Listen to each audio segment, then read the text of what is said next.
Hey guys, welcome back to Vince Custom. So we're going to do the final part of painting up this Mary Jane custom made from the Deja Thors from Sideshow Collectibles.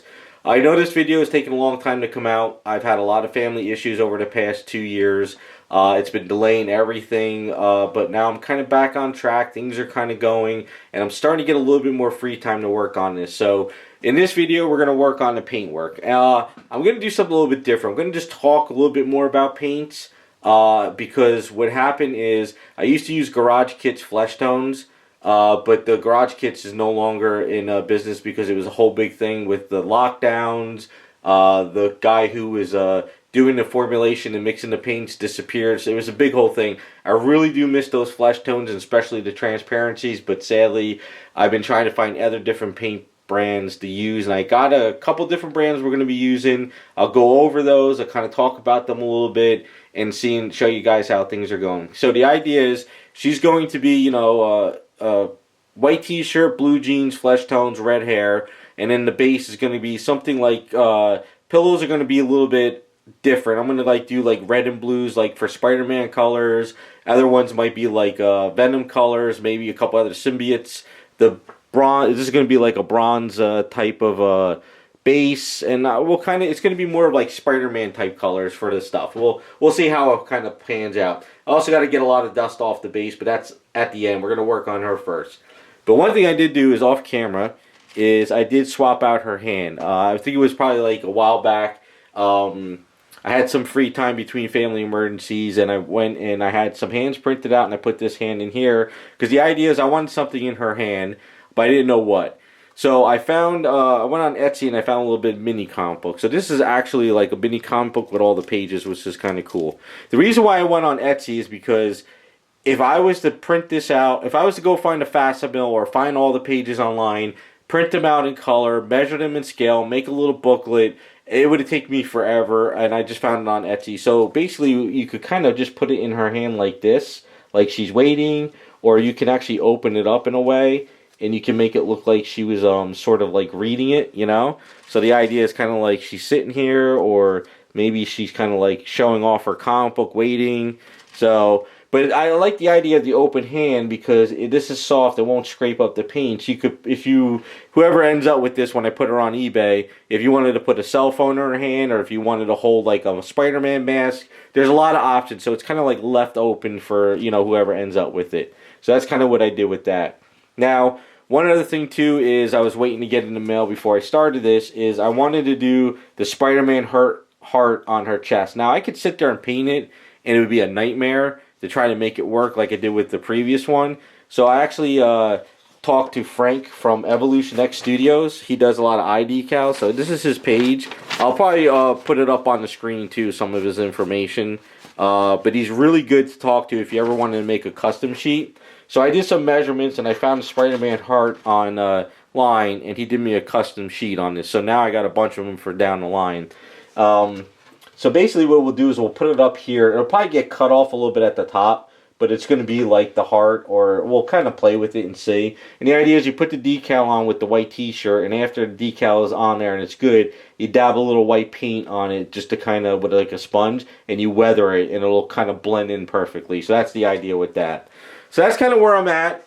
She is pretty much ready for paint up. I did a lot of wet sanding. I did priming and everything. So when you see all these like marks and stuff here, it doesn't really need to be primed in those areas because I primed it up a lot and I kind of wet sanded it down, and she's all nice and smooth and ready to go. But there still might be a couple of mistakes I miss. So all I'm going to do is I'm going to put like a base coat of flesh tone on it today. I'll see if I find any mistakes, and then we're going to go over it all.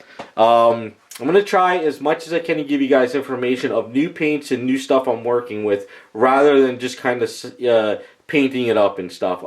It's kind of like talking about new paints and new formulas, I guess, is what I'm coming up with. And then after the figure is done, we'll start working on the base. So the way I work is I work from the bottom layer forward, which means the skin tone first. Then I'll probably work on the jeans, and then I'll work on the shirt, and then the hair. So it's skin tone, face, get all her face details in there, then do the jeans, then do the shirt, and then do the hair. And at the very end, if everything's looking good, I'll add the eye decals on, because I never add eye decals on and then put silly putty on there, because sometimes that silly putty might rip off those decals because it kind of really sticks to them.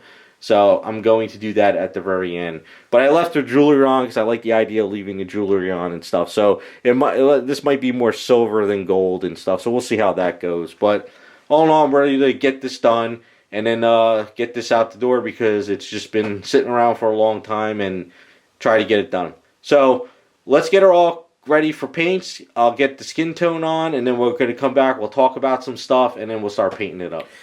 Okay, so I went ahead and I did a layer of paint. Now, the guys on my live streams got me into this Pro Acryl paints. It's actually pretty cool. These are actually kind of close paints to the Garage Kit Flesh Tones, but they're a little bit thicker. But when you spray these on, it actually dries like the Garage Kit Flesh Tones, and it actually is able to sort of sand it down after, like, you know, maybe a good 15 minutes of drying if you don't overspray or if you use a blow dryer. So I went ahead and I did a coat on it, and I got really, like, any errors that I saw some stuff I needed to sand down. I saw a little bit of a divot on one of her feet I had to sort of fill in, some other stuff that was built up, so I sanded all that down. But the only thing about it is I haven't really seen anything that's like a regular flesh tone. They only have like tan flesh, and they have a pale pink. And I think you would have to mix these two together to get it in between. So when you put on this tan flesh, it's a really, really tan color. And I'm trying not to make her too tannish, especially with Mary Jane. So after I used that and I got it all done, I went ahead and I did a nice coat of Formula P3. It's called Privateer Paints. And there's a Rhine flesh, R-Y-N. And I did a coat of that on top of it. So this is what I usually use for a lot of my paint ups. This is kind of like a really good base coat. It's got a little bit of a tannish color, but it's kind of more on the, I would say, sort of yellowish side, where this one is probably more of a darker reddish orangey kind of color once it dries. So it's kind of like an in-between, but you can still kind of use them both together actually too. So I just kind of got all this stuff now. Now, the way I usually paint is I do a lot of layers, so I got a lot of colors here. The only thing is I don't really have those old Garage Kit flesh tone transparencies anymore. So what I've done is I sort of have my old burnt sienna hue from Golden. I still use this bottle, but what I did is I sort of mixed up another bottle of paints based off of this formula, sort of a little bit here and there. So I'll be using that. I have also Rhine Flesh Wash, actually, from Formula P3. This stuff is really good, but you got to be careful with this stuff, though. It seeps in pretty heavy, so it's a little bit tricky to use this, but you can use this through the airbrush. I do still have a little bit of extra Garage Kit Flesh Tones, but I'm not really going to use it for this one. I kind of want to practice on some of these other paints. And then over here, this bottle here, this one was emptied. But what I've been doing is, anytime I have extra flesh tones, because I just was painting up an item, and I had some stuff left in the bottle, I would put it in here. So this is kind of like a mixture of a bunch of different colors now. But it's actually not a bad color system in here. So I don't have a specific way of painting flesh tones. Some people, what they might do is they might work from dark to lights, where they'll have like their shadow and they'll spray it all dark and then they'll highlight it up. And the way I usually like to work it is I do like a light color, and then I do in my shadows, and then I kind of blend it. So I'm always blending up and down, going back and forth. So I don't really have a specific formula. And then any areas that it might be hard to get into, like around the cleavage or underneath the cheeks and stuff, if I can't get the paints in there, I'll use some like, some women's makeup stuff. I have a tray here. You know, I'll be using this for like sort of the faces and stuff. So I have something like this. And, you know, we'll kind of go over it. But I wish I could give more of a detailed skin tone, but I really don't. So I'll kind of explain stuff as I go a little bit. But right now, what I'm going to do is I'm going to take this bottle, this mixed up bottle here of paints. I'm going to mix in some of this other, like, it's kind of like a reddish yellow, sort of a brownish color type thing I mixed up. And I'll do some heavy shadings in certain areas. And then after that, I'll start blending it down. And then I'll go back and I'll blend it down. And then at some point, what I like to do is I hit Tester's Dull Coat, and this sort of helps kind of like melt some of the paints together and go from there. Now I also, what I do like to do is I use a little bit of water, and I use a little bit of transparency red and yellow tints from Freakflex Badger, and I sort of get that old Garage Kits transparency in a way where I could go in and kind of give it a little bit of like that orangey reddish sort of shading and tints too in some areas. I still wish I'll keep saying for now on as I go, I wish Garage Kit paints would come back. I love them a lot. But, so since those are gone, I'm kind of coming up with some other stuff here and there. But yeah, you could pretty much use other stuff. You know, I have like Wicked Colors flesh tone here. I have some Badger flesh tones. I got other flesh tones. So you can always mix up different colors and you can kind of come up with your own little blend and stuff. But, so it's going to be a little bit difficult too. But as you can see, none of this is going to be hitting, at least not the flesh tones. The legs and the shirt's going to be kind of a pain in the ass, but right now I'm just going to keep plugging away.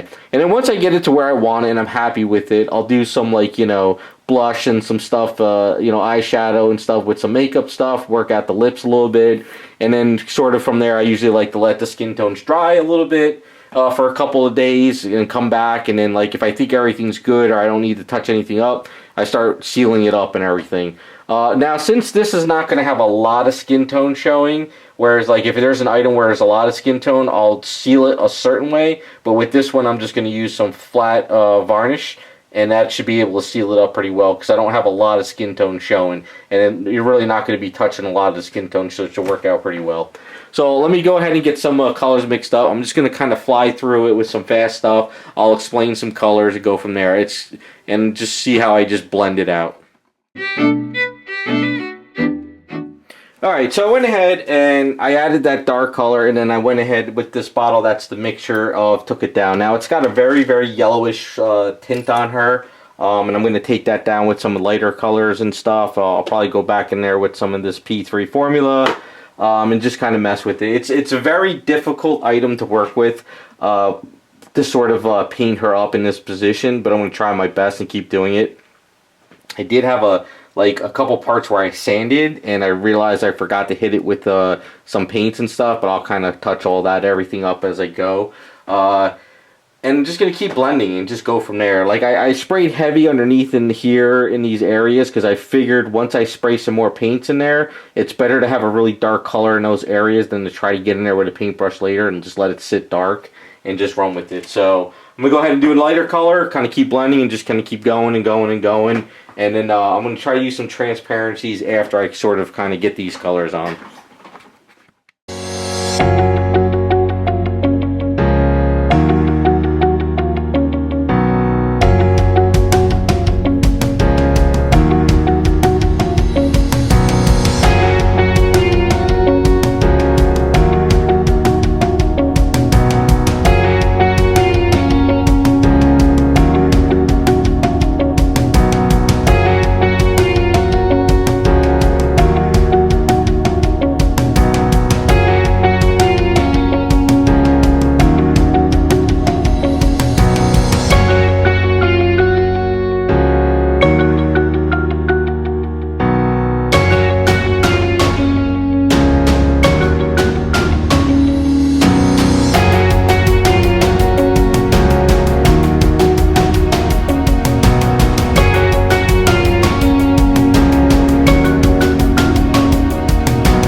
Alright, so I got some layers on. We still got more to go. I'm pretty happy with where I'm getting it. It's the face that's got to add some colors. You know, I got to do some blush, some darker eyeshadow. You know, you add on lipstick and a little bit on the nose, and it'll come together. The chest over here is kind of what's hard, because, like, when you spray this direction, you get a little bit of paint in there, and in there, it's kind of a pain. But the stomach and abs, the feet, I'm getting where I want to. There's a couple little errors here and there I got to sort of fix off camera.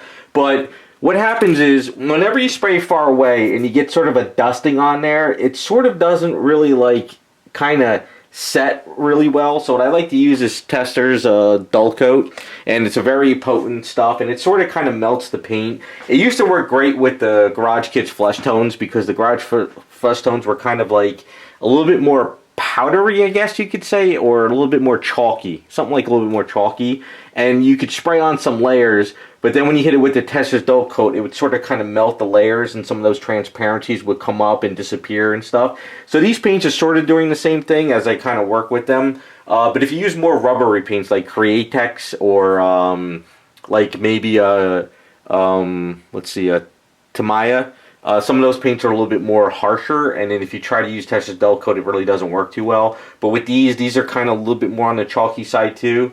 So what I usually do is I kick on my airbrush booth. You want to spray it sort of heavy, but you don't want to go overboard. You don't want to do it where it's like melting. Just kind of give it a nice little, you know, spritz like this, and it'll help sort of like melt the paint a little bit. Not melt it in the point where it's going to be like melting, but it kind of just helps seal it, and it helps kind of bring those colors together. But I'm seeing some errors that I got to kind of get in there and clean up a bit. The reason why I put her on the chair though is I also wanted to see how she looks in the chair with light. I'm not worried about if there's a little bit extra shadow underneath areas, because those are kind of hidden with the chairs anyway. And then once you add the colors on the chairs, you have sort of reflecting like colors and stuff too. So, but I'm just trying to make sure I get everything done this right. So the face is kind of where I'm focusing on now. The arms and hands and the body and everything is kind of like where I want it to be. You know, I wanted to have like a little bit of a shade and reds in this area, but not overboard. But I think it's kind of good where I'm at. And the chest sort of just got to work on some of the highlights a bit. But the face is kind of where I'm going to focus on a little bit next. But the Testor's dull coat, you got to let it dry. You can't really mess with it. And if you have silly putty too, Testor's dull coat melts the silly putty, but it also, after the Testor's dull coat sort of evaporates and dries, the silly putty goes back the way it used to be. So it's just something to think about. But you could sort of, and what else too is you'll have sort of a shine. Even though this is dull coat and you sort of spray it on, you get sort of a shine. It's not really dull, but if you use a mecha varnish at the end when we will use that, that'll flatten all the skin down. But I'm pretty happy with where we're at now. So like I just kind of, you know, try to get some colors and just kind of go from there. So what I'm going to do is hit this side a bit. And just let this dry. So basically right now it's sort of like lunchtime, so what I like to do is let the airbrush booth kind of suck out these fumes for a while. Probably open up the window. I'm going to hit the other arm too off camera and just let this dry, and then we'll come back and we'll start doing a little bit more details. But looking far away, I'm pretty happy with where I'm at with this. I'm really liking at least the ab section and the knee sections and stuff.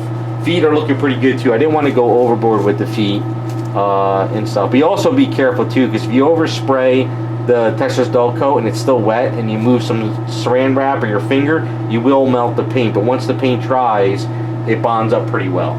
So let's let this dry. We'll come back. We'll finish up a little bit more detailing. I'm going to fix up this chest a little bit, and then we'll kind of get in there with the face and sort of kind of touch that up as well.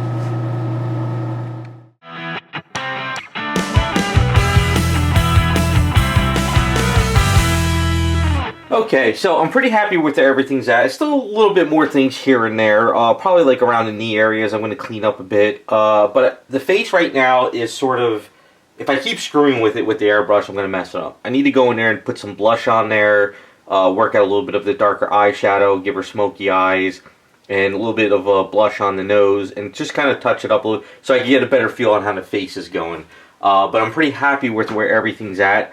As I always say, like, whenever I'm working on, like, skin tone, whenever the back of the airbrush booth gets all that dust on it and I get there, the character looks like an alien. So what I like to try to do every once in a while is sort of grab a couple bottles of paint and sort of put it around next to the item and, like, where the jeans would look and get a better feel of, like, where the skin tone would be. This is just a bottle. I grabbed the blue. This won't be the, you know, so I'm just kind of, like, seeing how it's there. So right away, I'm starting to see a little bit here is a little too yellowish. I got to kind of hit this with a little bit more of diversion flesh, whereas this right here, the abs are good. So this part I got to clean up a bit, and I'll be happy with that. But I have to sort of get into the face with some pastels and stuff. So I'm gonna touch this up, get the knees done where I'm happy, get the chest a little bit better, and then sort of let it sit for a bit. It's still a little bit wet, even though it dries fairly fast. I just want to let it secure a little bit more, and then what I'll do is we'll go over to the desk, I'll pop on the other camera,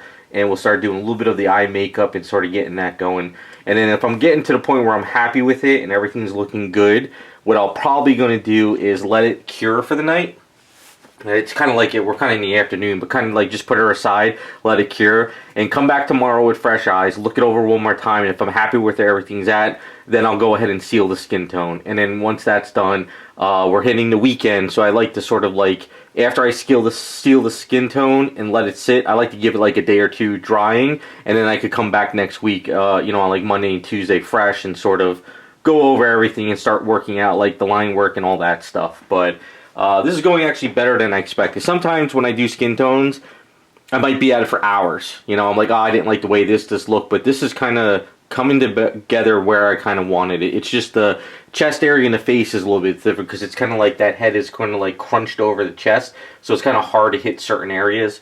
But I just got to clean it up. But once I get some pastels in there, it'll bring it together a little bit better. And then once you add the eyeballs, and you give her some lips and go from there, it'll start coming together. But it always looks alien like it is now. But yeah, so let me get in there and kind of clean up that chest a little bit off camera, because I got to kind of turn the statue up and down and kind of twist it to get in there. And then we'll start doing that pastel work. Alright, so I'm going to do some basic makeup type stuff. It's the same thing as if you're using like charcoal powder and you want to kind of, you know, scrape it up and use powder and do dusting on your statues. I like to use the women's makeup stuff because it's already fine powder, it goes on. As long as you seal it's pretty good. I just try and stay away from anything that's got like glitter or shine to it or pasty. This is more dry pastel stuff. Whereas they do have stuff that's kind of like cakey, like almost like a paste. You want to stay away from that stuff. And the reason why I don't use any of the glitter stuff is because when you put it on the item, you get a little bit of that shine. And then if you try to dull it down, sometimes it doesn't work. You still can use it if you're going for that route. But, you know, it's all a matter of seeing what you can do.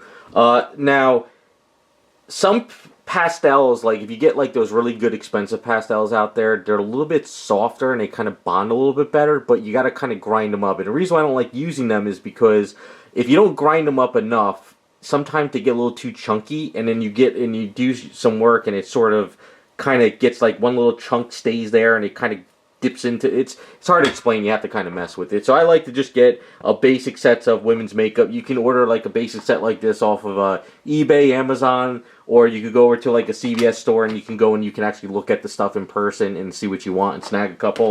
This one right here I got years ago. My cousin got it for me. I've had this since like almost 2006, and this is like my go-to for like blush and stuff. I don't know what this color is, but this goes on nice and smooth and it works out great. So this is kind of like the thing that'll probably last me forever, because I've, you know, used it on a lot of statues and I still got tons left. And then, you know, you just need like maybe a paintbrush if you want to do some dusting. If you want some of these things, you could use this as well. You can also use this for like abs, the cheeks, and the nose and stuff like that. And then I also get these as well. You could buy like packages of these, you know, I guess they're like eyeliner type stuff. And you could use these, and I'll kind of go in there and do a little bit of the smoky eyeshadow and stuff in there. So it's really pretty straightforward. You know, I'll probably use a little bit in for the cleavage as well, because it's hard to get the airbrush in this way. So I'll probably grab some stuff and go in there as well. I do have other paintbrushes for stuff. This one is strictly for this one. I do have other paintbrushes for darker colors, because I don't like to mix up my brushes in certain colors. So I kind of do stuff like that back and forth. So not going to really explain much. Just kind of going to go in there and just do some pastel work around the face, kind of go in there. You can sort of see I did pretty good so far with just the airbrush, but you still need to add a little bit more color in there. And these pastels and the mouth and everything will go from there. I was going to do natural lips on her, but I think I might do painted lipstick, but I'm not really sure yet. First I'll do the pastels and see how it looks, and then maybe I'll go back in with paint, or maybe I'll keep it as is. We'll see how it works. But I also like to do a little bit of the eye sockets as well, and the black eyelashes and stuff. So this way I can kind of see how everything's going, and if I need to go back in, I could go back in and more. But once you start adding in like those colors in the face, things start really coming together.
Alright, so I went ahead and I did a lot of details on the face. I'm not sure how well it comes over on camera.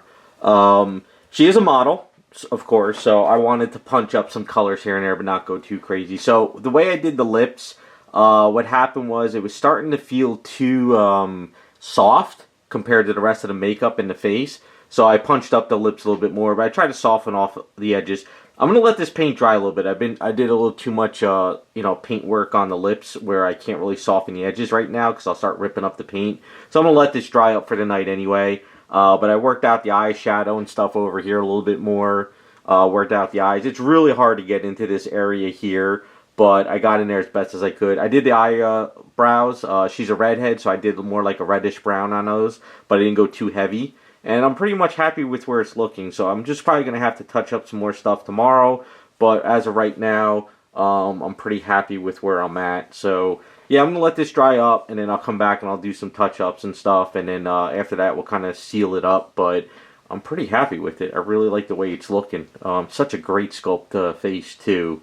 So you can see I worked out the cleavage and chest a little bit. I probably need to do a little bit more, but I think as of right now I need to just step away from this item. Step away from it, work on some other stuff, come back to it with a fresh face, and then I'll see if there's anything I want to sort of touch up. But you can also see I brought out the cheekbones a little bit more too, and kind of ran with it. So I think it's just the cleavage that right now I just got to kind of tweak a little bit more. But other than that, everything else is looking pretty good. I'm happy with the feet. I'll have to go around it some more as well. In the hands, but yeah, that's kind of where I'm at. So sometimes I got to go off camera too, because what I do is I got my headgear on and I got to get in close. I can't really get the camera in there, so I have to step away to kind of make sure the lines are looking good and stuff like that. But all in all, I'm pretty happy with it. I really like the way the lipstick is. It's not like bright red out of the paint, but it's not like super pinkish and soft. Like, if she wasn't on the model side and she was more like, you want to go softer lipstick and stuff like that, you could go that route. But with this one, I'm punching everything up. So, pretty good. So, yeah, we'll step away from this and we'll come back and we'll keep plugging away later. I went ahead and I did a little bit of touching up, fixed up the chest area, and I did a flat coat of Mecha varnish on this matte. And I'm pretty happy with where I'm at with this now. So, the next step I did is I did some of this trim of the jeans. I'm going to go over the paints on when I get this all masked off. So I'm going to mask this off now. I'm going to work on the jeans. It's better to do the jeans first and do any jewelry and then worry about the white shirt later. Because if I do the white shirt now and if I do any marks by accident, it'll be harder to touch up the white than it would be the jeans. So this is the way I usually work. So I usually I get a paintbrush and I kind of just do the trimming. It's easier for putting silly putty there. What I'll probably do is if I can, I'll put some silly putty in these areas here. But this one over here, I might cut and see how it was. Like, there's a little spot in there of flesh tone. I might just not put silly putty in this little area, and I'll just go back in with a paintbrush and just kind of hit some flesh in there. And then it's like, this is kind of still one of those weird items and stuff. I was thinking of putting like a rod up in here and hold her up, but with the rods and this thing I was looking at, it'd probably come back too much, so it's not going to work. So I'll figure it out. What'll happen is the jeans underneath here, like around these areas, might not be perfectly like jeans like painted, but it'll be enough coloring there so this way when it's on there it's kind of hidden. So that's kind of how I'm going to work it. So I'm just going to grab some silly putty, get some saran wrap around this stuff, get this all kind of masked up, and then we're going to work out the jeans. I'm going to go over and mix up the paint and show you guys a better way of mixing up this paint and how to do jeans than just like blue out of the bottle. And we'll kind of go over that. But the good thing about jeans is it could be do dry brushing, sponge work, speckling, and just kind of have fun with it and really make it like worn looking jeans. So we're going to start working on the jeans. Sort of got it all masked off.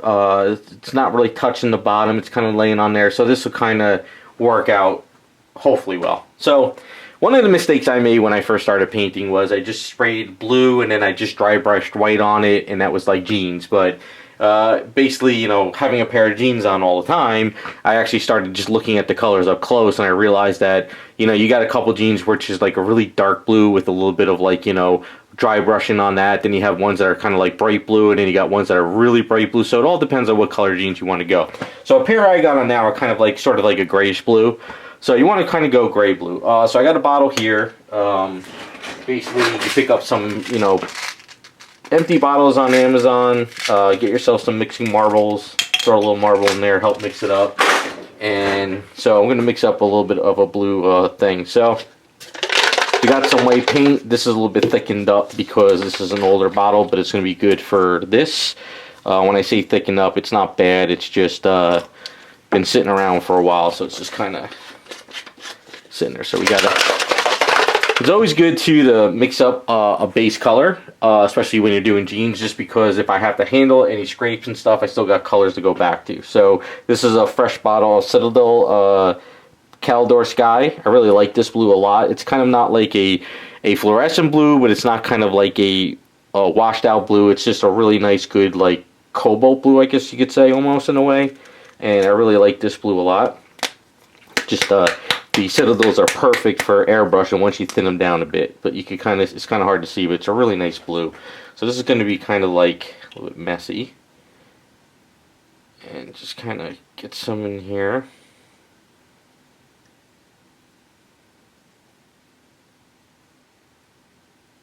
Okay, so we got a little bit in there, not much, but we got some other blues anyway. So next step is throw a little bit of black in here. Kind of just kind of like a little black in there. And then I have this bottle here of this like sky blue. I forgot what I used this for, but it's still good. So I'm going to kind of put this in, fill this in a lot. Kind of I like to try to not waste paints. So if I got stuff laying around, I kind of mix up some stuff.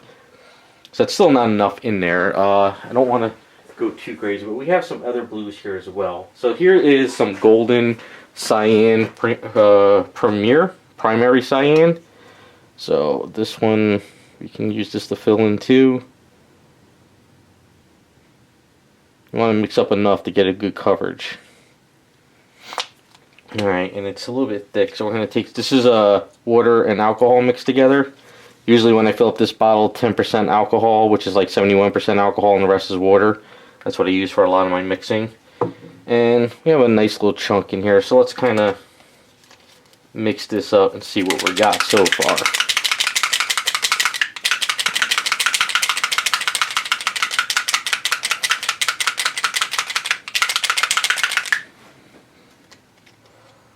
Alright, so we are still kind of at like a really blue. So I want to take that down a bit, so we're going to add a little bit more black. And then we're going to add a little bit of this white. I want to get a gray, like a gray blue. So we might end up adding a lot more black into this, but I don't want this like blue out of the bottle.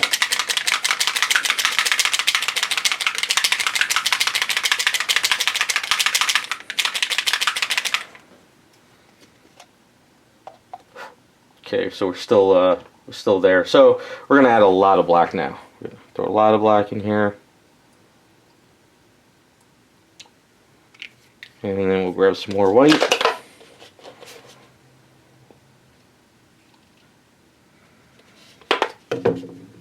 And it's always good to kind of start low at the bottle, you know, like down at the bottom, instead of like throwing a bunch of blue in there and then trying to mix it up.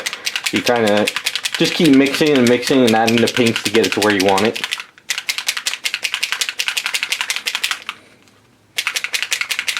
Sometimes the side of the bottles don't really show the color too well. And always remember your paint's dried darker than what it is. So we're starting to get there a little bit more. It's kind of still got that, it's got that grayish blue. But probably gonna add a little bit more black. I really don't like adding black to paints, but with blue jeans it's kind of where we got to go with it.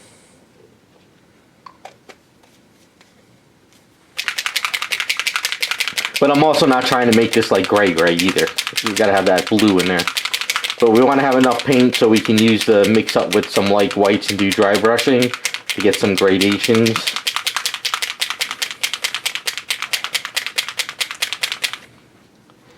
Let's see where we're at. Yep, slowly getting there. Kind of looking at my jeans that I have on now. And we definitely need to go a little bit more black in there.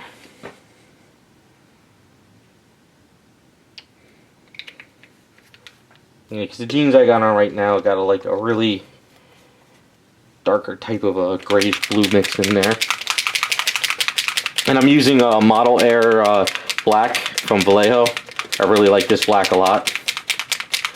And you might be asking why you're using different paint brands. As long as they're all acrylics and you mess with them enough, you'll know that they'll work.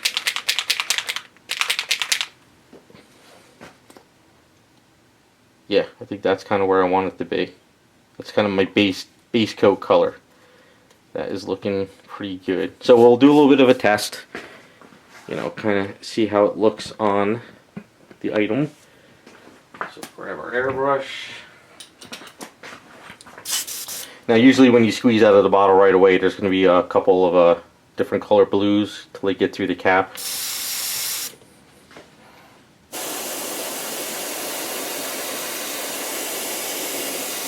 Yep, that's kind of where I want it. So that's kind of like a grayish blue. It's kind of more of a blue jeans.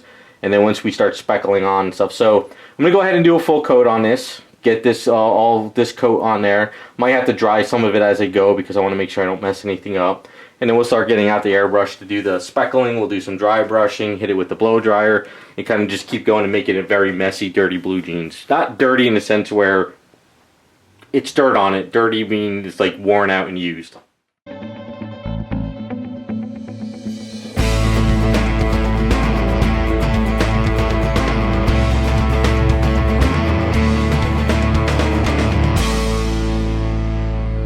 We got our base coat on. I'm going to go in with some shading gray, and I'm going to hit some shading areas around the crotches areas and stuff like that, just to kind of help pump out those shades and stuff a little bit. And then I'm going to pop out this other airbrush, go over some speckling and stuff, dusting, and then go from there. It's going to be a little bit tricky, but the idea is that the jean areas around the knees and the kind of like the thighs will be worn out a little bit more and at the bottom than certain other areas. So kind of think of like when you look at your own pair of jeans, if you have on, usually like the knees are kind of worn out, maybe the booty area is a little bit worn out, down maybe by the ankles get worn out. So that's kind of like what we're going to try to do. Okay, this part's going to be a little tricky only because, you know, we have crevices to get into. So this is a Badger 360. It's an old airbrush I have. You can put like a cup onto this, or you can use it as a gravity. See, it turns. It's a very thick spraying airbrush. I only use it for like speckling. So basically what I'm going to do is I'm going to grab some white paints and also some of the original color and sort of speckle it from far away because it comes out very, very dusty. Now if you spray it too far away, it comes onto a dust and it doesn't really stick to your item. But if you spray up too close, it'll just kind of bleed and go everywhere. So I just kind of use this to kind of spray and mist and stuff, and you'll see it as we go. So what I want to do now is I kind of want to mist white paint onto here, but I also kind of want to hit it with this color as well. I'm not going to really go into with any more blacks or anything because I kind of did that shading gray in certain areas. And then once that's done, I'll probably hit it with some Tesser's Dull Coat, seal it up, and then I might have to go and start doing some dry brushing around some areas.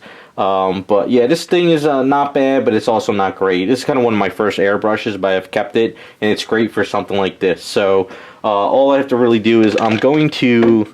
I think this paint should be fine. It should be thin out. We'll see. Kind of see how this kind of comes out of here. Yeah, it's good. Alright, or thin it up, not. So just kick on the airbrush booth and kind of spray far away. And you can kind of see it's like speckling in a way. And what I'm trying to do is try to create that like that jean sort of texture, but I'm not forcing like the worn areas just yet.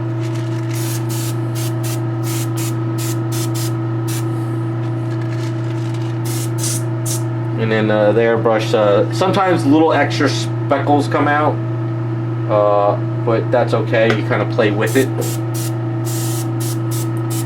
And then sometimes the airbrush gets so old and thicky, and it's good for what we're trying to do.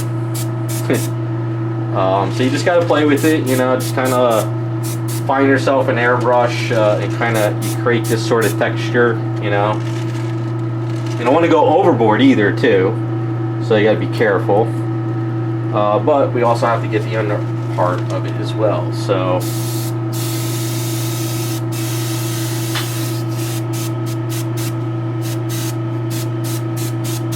and sometimes you get those little extra heavy dots, but you know we'll kind of go in there and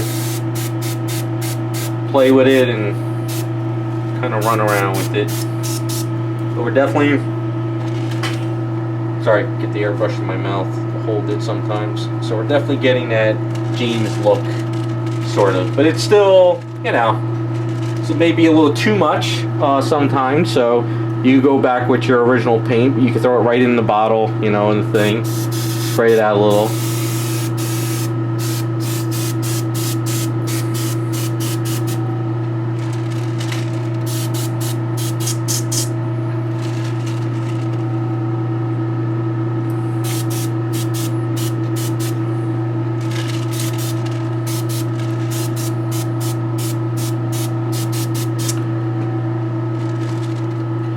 Kind of looking where I'm at. Got that speckling going, got that jeans look. It needs to do a little bit underneath, but like the bottom part of her I'm not really too worried about, even though I still want everything as uniform as possible, but you won't really see that much.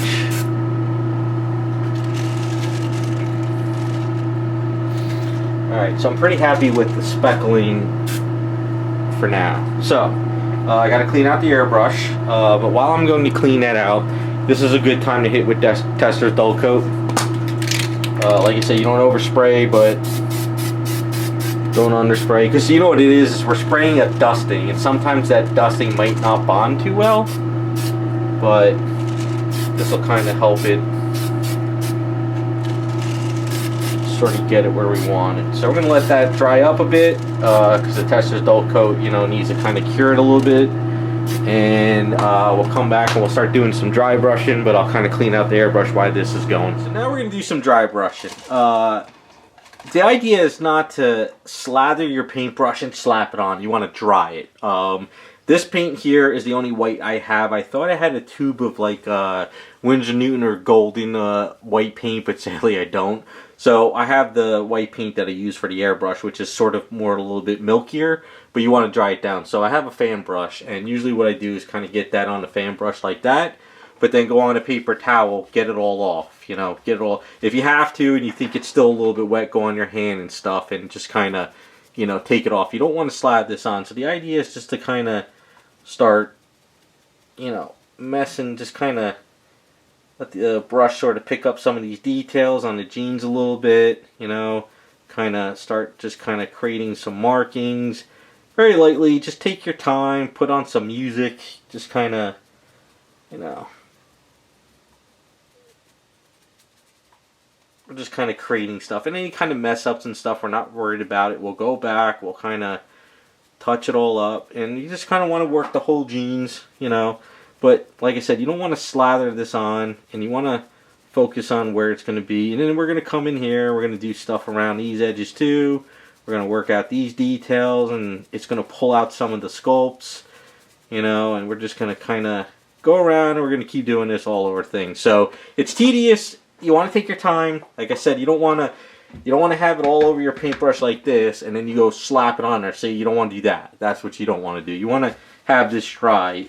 It's called dry brush, and there's enough paint on there to sort of take it. Even that's a little bit too much, you know. So like I said, you know, don't be afraid to get dirty. It's acrylic paint. It's not going to kill you.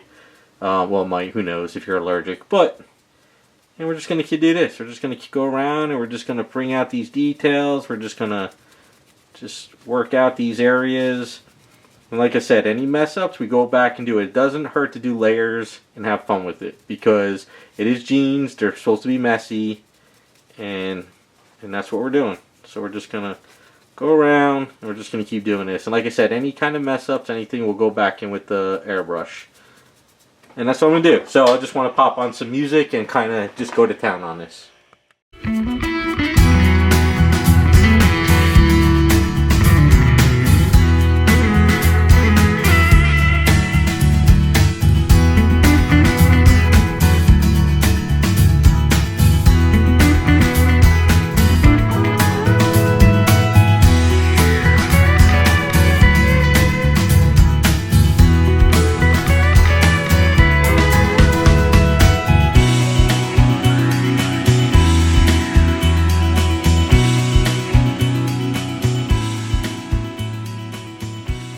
we did a lot of dry brushing, but it's a little too much, but we want to hit it with some areas. So if you look at your jeans, there is some areas that are darker than others, and you want to kind of play with that and stuff. Now, Garage Kits Colors used to have what was called a transparency Payne's Gray, and it was sort of like a bluish black transparency. So what I do now is I sort of mix up like some shading gray, a little bit of blue, and a little bit of purple, and I kind of mix up my own little Payne's Gray in the airbrush. So I have it already mixed up in the airbrush.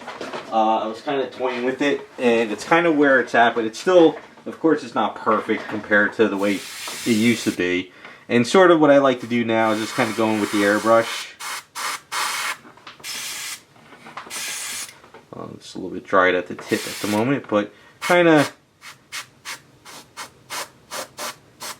sort of tone down some areas, hit down some areas, kind of get in there with that little bit of that Payne's Gray, I guess you can call it.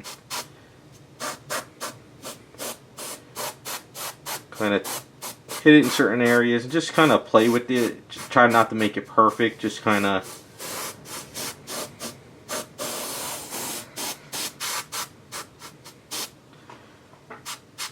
and if you go a little overboard, you go back in there with some the dry brushing, and you sort of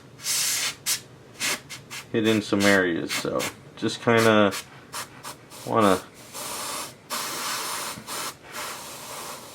just create more variation, you know. If you feel that a certain area of white is too much, you could kind of go over it a little bit. You don't want pure white popping out of this, but you don't want it to be non. And if you can do a little bit better with your airbrush work, you kind of just play with it, and you just start creating layers. Not heavy layers, but enough layers to sort of just create variations and letting colors kind of pop out, you know.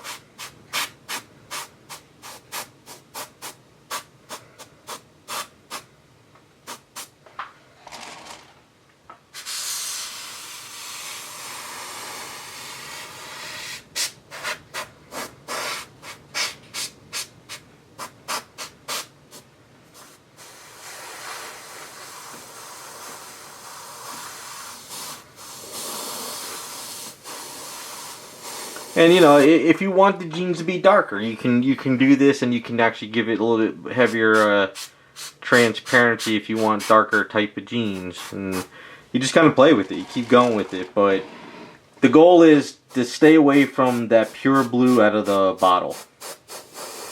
That's the key.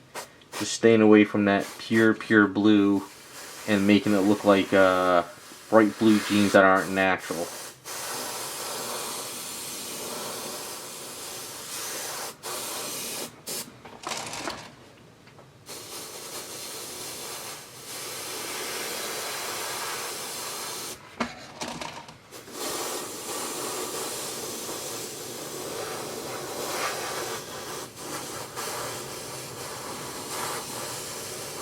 It's also sort of creating a texture without the texture being there, I guess you could call it.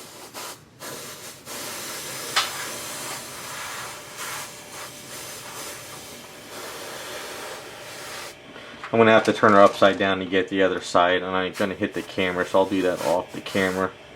But we're going to... So, and the other problem is too, we have sort of these areas touching, so we can sort of force a little bit of shadow between the two. It's not the end of the world if you do a little forcing of shadows, just to kind of help it pop a little bit more.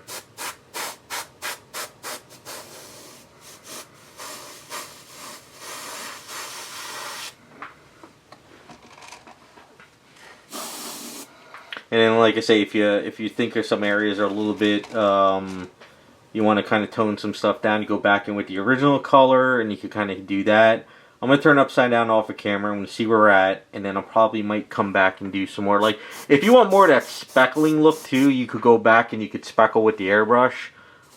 If you want to speckle with like a toothbrush, you could do that if that's kind of your thing. There's a lot of different techniques and different ways of doing it, but this is kind of like I just like to kind of build out those jeans and make them dirty. And if there's any white areas that are too popping, you could tone it down a bit. But I like this type of look. I like these grayish, worn out type jeans and stuff. If you want to, if you want to create a little bit more of a thing, what I probably will do is I'll mix up some white paint in my brush, and I'll kind of maybe force a little bit of things. I'm kind of looking at my jeans now, and definitely around the knees are sort of more a little bit washed and watered down, like washed out, I guess you could say. So we'll do that in a second, but I want to turn it upside down and get some shadows underneath. So I'm going to move the camera up, turn it off, and we'll come back. Okay, so we got some white paint on here, so we're going to kind of sort of hit these parts a little bit more.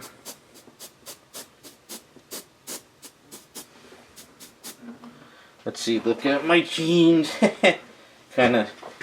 Yeah, it's mostly around the knee areas though. It's kind of, sometimes it's hard to do that with dry brushing without kind of making it really over the top. So if you just kind of hit it in certain areas, and then what we'll do is we'll kind of hit a little bit more over here, maybe a little bit around here, maybe a little bit around the pocket area, kind of. Kind of pop that out a little bit, and we'll hit a little bit of the crotch area too. Just kind of pop it up, and then we'll kind of lighten up the bottom part a little bit more.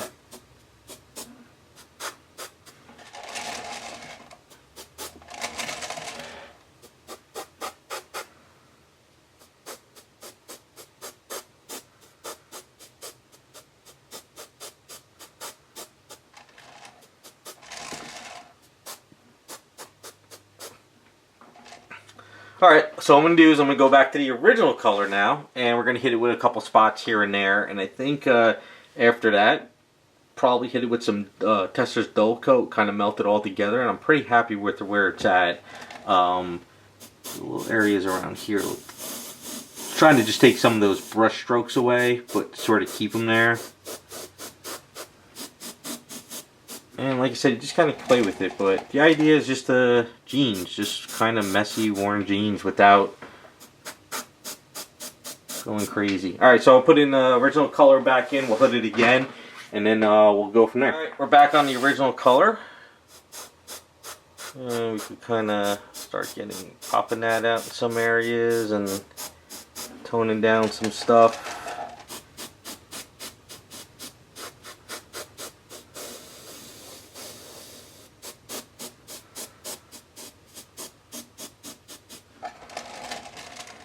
I like more messy jeans like this than to make it a perfect gradient from that airbrush with the speckling.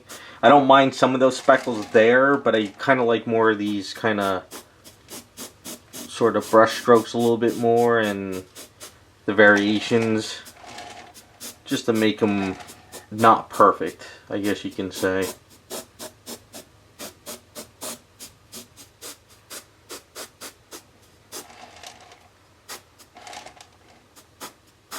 Like I said, if there's any spots that you kind of think are a little too much, you can just hit those down and play with it. But you can always keep going back. I mean, you know, it doesn't hurt to keep layering and layering until you get it to where you want it. You know, there could be some areas that are a little bit messy. Some areas maybe you did a little too much dry brushing.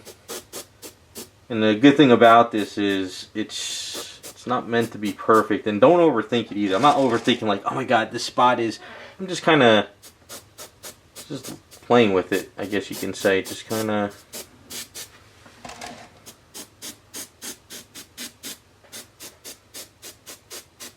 so we're blue jeans, but we're not pure blue, you know what I'm saying? There is that worn look, sort of messy, letting the white pull out those details and stuff like that.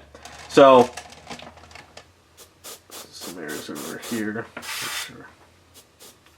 I'm going to go on the airbrush booth, and I am going to hit this with some of that Tessor's Dull Coat. Go a little bit heavy in some areas. Kind of go from that, and then After that, come back and see if I really want to pop anything else, or I think I'm kind of happy with it. You know, it's kind of older looking jeans, but not crazy in your face. Now, one thing about the damn airbrush is sometimes the tip gets a little clogged.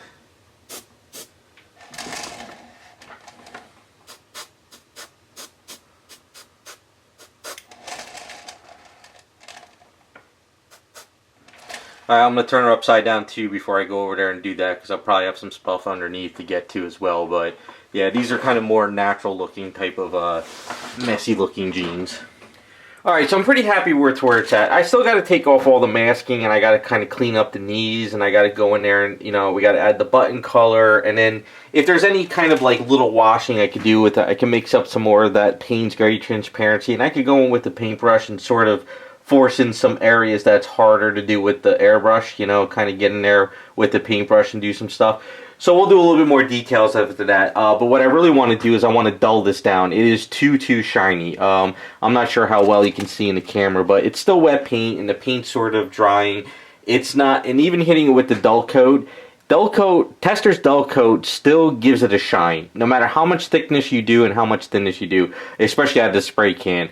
But when I hit it with this matte varnish, it's going to dull it down great, and it's going to look like a really good pair of jeans, and it won't have that sheen to it. So I'm going to hit it with this Mecca color varnish matte stuff, get this kind of coated, let this dry, and then I'll pull off the masking, and I'll let this dry out for the night, and I'll come back the next day, and I can go in there and start doing a little bit more details, clean up and stuff, and see what I need to do. But I'm pretty happy with where it's at. It's just a matter of I really gave it a nice good coat with the Tester's dull coat, so that's why we got that shine on there. And I don't really want to mess with it too much handling it, but I really like where it's at. So yeah, let's get this dulled out. I'm going to do that off camera because I'm going to get a lot of dust coming back. I got to put this piece down anyway and sort of get this cleaned up. And then we'll come back and we'll start detailing it up a little bit more, but definitely where I wanted it to be.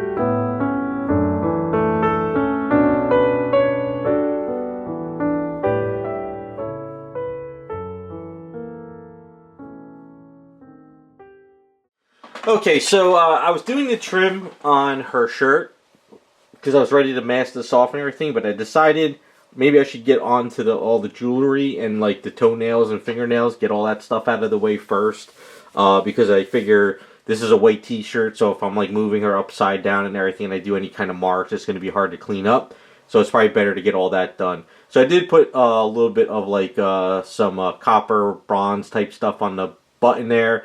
Now, you know, on jeans, there's like these little pieces of metal that are on your, like your, if you look at your jeans, do you have them there? The reason why they're there, and I remember watching this video a long time ago, it's because that's like a tear point, so they put those buttons or little pieces of copper buttons over on there, and then like over here. That's because that's like, you know, it's an old thing of where jeans tear there, so that's why they do that. So I put those there. But I'm going ahead and do the jewelry. Probably do like gold, silvers, and stuff. Nothing crazy. I don't want it all being gold. Just kind of some silver jewelry. Let's see. So as far as these down here, I might not do all silver. Like maybe this one, I might do like a sort of like a brown bead type of a bracelet on there, and maybe the same thing there. I'm not really sure yet. I gotta toy with some ideas. I'm gonna do it off camera because it's really small and everything, and go from there. As far as her toenails and fingernails, I'm not gonna do like pure red out of a bottle, but I'm not gonna do super pink. I'm gonna try to do a little bit of a mid-grade sort of nails. I don't think I want to. Maybe more of an off-white pink type look. I'll have to figure it out.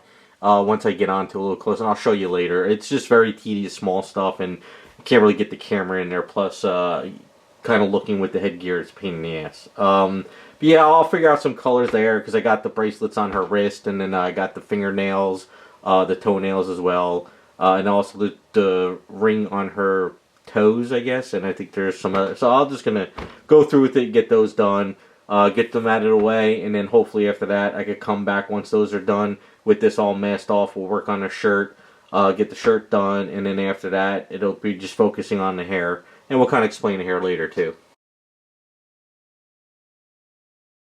All masked up, I'm ready to do it. I have to find a position on her where I can actually paint the shirt and not get anything screwed up.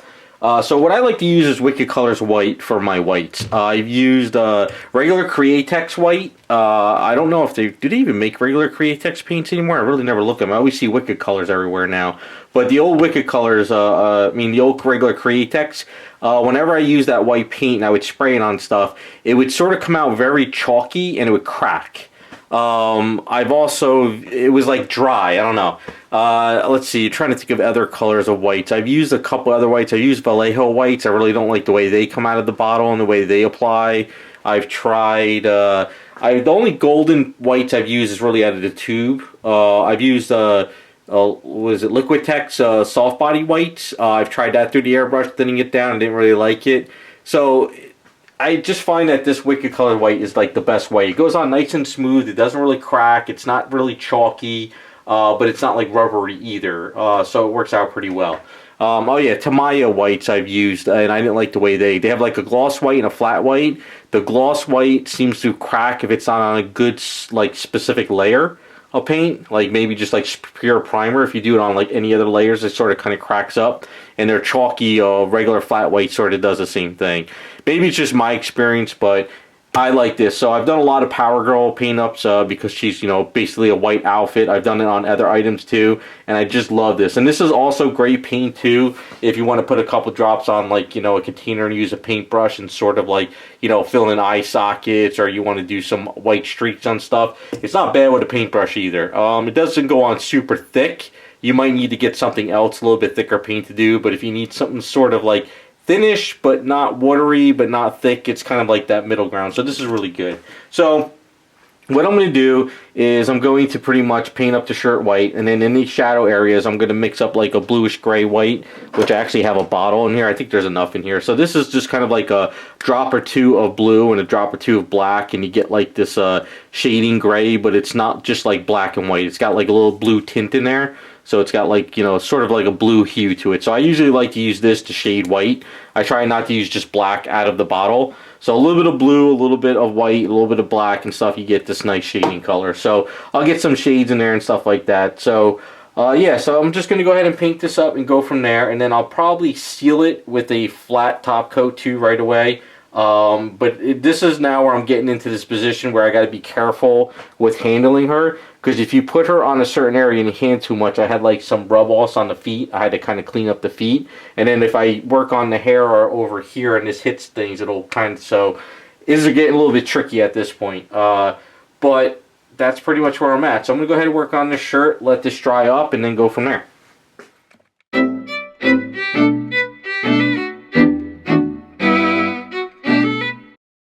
Shirt on. I'm gonna let it dry up. What I did is I put a piece of foam back there for now. I just didn't want to scrape it up. Probably going to put her on a cloth blanket. I'll probably leave her here. It all depends. It's not really hitting much. I just didn't want to scratch anything. Anything that hits the chair is going to get scraped. There's nothing you can do about it, but you won't see it anyway. This happens with a lot of stuff, especially when you put like, statues that have keys that go into statues, they get scraped. There's nothing you can do about it, but as long as you don't see it, it doesn't really matter. But I'm happy with that. Went ahead and did the fingernails. I got the jewelry on. I worked ahead and I did the feet part too, as you can see over down there. And so now I'm just going to let it set up for tonight. Because I got to work on some other stuff, and I figure it's just kind of good to get this shirt done, let it kind of cure. And then what I could do is tomorrow, I'm going to do trim around the hair, and then I'll mask off the hair and start working on that. While I'm doing that, I'm kind of like thinking about this chair a little bit more, how I want to do it. At first, I was thinking like each pillow would be like a symbiote character or a Spider-Man character. Other ones, maybe I might just do like one red, one blue for Spider-Man. I'm not really sure yet. It's kind of I'm thinking maybe not all colors would be like symbiotes and Spider-Man characters, but some might. I don't know. I think it'd be kind of cool to have a little bit colorful, you know. Also maybe something that represents the Green Goblin, the Hobgoblin, stuff like that. So I just got to think in my mind. What I might do too is once she's done, like once I really have her painted up and I got the hair done and the hands and everything's done, and I even maybe get the symbol on her chest, what I'll probably do is maybe I could take a picture of like this, like looking at her straight on, and I could just go into my Affinity program one Sunday, and I could sort of like color some pillows and just see what I'm like thinking in my mind if it would look okay. Because basically what I could do is I could just kind of like crop out this pillow in the picture and paint this one like maybe Hobgoblin colors, crop this one out, maybe paint it like Venom colors, this one maybe like Scream, this one like Spider-Man, this one like maybe some other type of character, maybe like Sandman colors. Sort of like each pillow represents some kind of like villain or character in the Spider universe. That's kind of what I'm thinking. Or maybe this piece that's down here, this big long piece here would be more of a like a silky Venom type color. And then what I'm thinking of doing too is more I think about this bottom of the base. I might just go into the garage and since we're kind of, hopefully the weather will break soon, just kind of power sand it, get all these little bumps off of here, and then I could paint this sort of like a marble base. So even if some of this shows, I'll kind of utilize it, but these little bumps here that have these gems things, I think I'd take off. I think that would be, and I think the side here I can leave alone. I don't think it's really that big of a deal. I don't know. I might have to do some custom work on. I'm not really sure yet how I'm going to do that. I do know this part here, like this bottom of this chair, this is sort of like some kind of like marble granite type thing. So I think what I might do is prop this out a little bit more, and maybe I was thinking maybe make it out of bronze. I'm not really sure yet, so we'll see. I'm just kind of thinking in my head what I'm going to do. But for right now, I'm pretty happy where she's at. It's come along pretty well. It's just a matter of just kind of planning those colors in my head. But the hair is kind of next. And what I want to do with the hair is I don't want it like bright red out of the bottle. I don't want it like deep red, but I don't want it like orange. I was thinking more of trying to go for that older school hair, which sort of was like a dark black shadow with red. But what I'm thinking of doing is maybe sort of that, but bring it a little bit modern. So I want to do a red head, but I don't want to make it look like just orange or red. I kind of want to put some colors and some variations to it. And you'll see how we get to that when we get there. But let's let this cure for tonight and we'll come back. And I did trim. I used some mahogany from Model Air Vallejo, and I used some Citadel Evil Sun Scarlet. And I just went ahead, did trim, got all cleaned up around the edges. That's not the actual color of the hair, it's just the trim, but some of these reds and mahogany will be put in there. I'm going to go grab lunch, come back, and then I'll mask this off with some silly putty. And then we're going to start working on the hair. What I'll do is I'll throw like a bunch of that foam pad around with the saran wrap on here. And I'll be able to sort of like get her sort of situated on the airbrush booth. And what I'm going to do is I'm going to go on to like some of those like hair coloring boxes that you see in like, like CVS and supermarkets or wherever. And I'm going to look how they kind of like color like natural redheads. I'm going to sort of look at those colors and see which colors I need. Because it's not always just, like I said, just red and yellow or orange. There is like some maybe browns in there, and it might be some other colors. So I'm going to try to have some fun with this and sort of bring out that color and stuff. I could do some dry brushing, and then maybe I might not. I don't know. I'm going to see how this kind of plans out and see how it works. But I really want to get a lot of color in there, and I want to make it like a redhead. But, like I said, I don't want that orange. I don't want like, glove like orange just popping out like that. I want to make it a little bit more as natural as I can. But I'll probably also add a little bit of pearls in there, too, to make it a little bit silky and shiny. Just to kind of make the hair kind of like shine like you see in those commercials. And that's kind of what I'm going to do. So I'll put this aside, we'll get this masked up, and then we'll start working on it.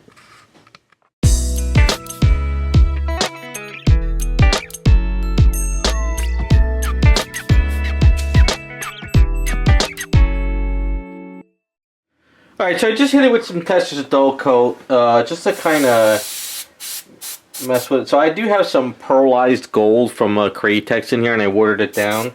So I just want to hit some areas with this. Give it a little bit of that gold shine in some areas. Just try to go as light as you can without overdoing it.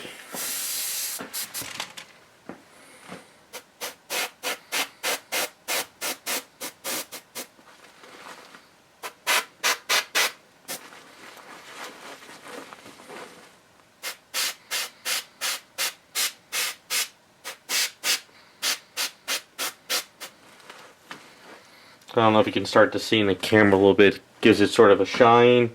Trying to hit those higher areas with it, you know, those where the hair sort of sticks out the most.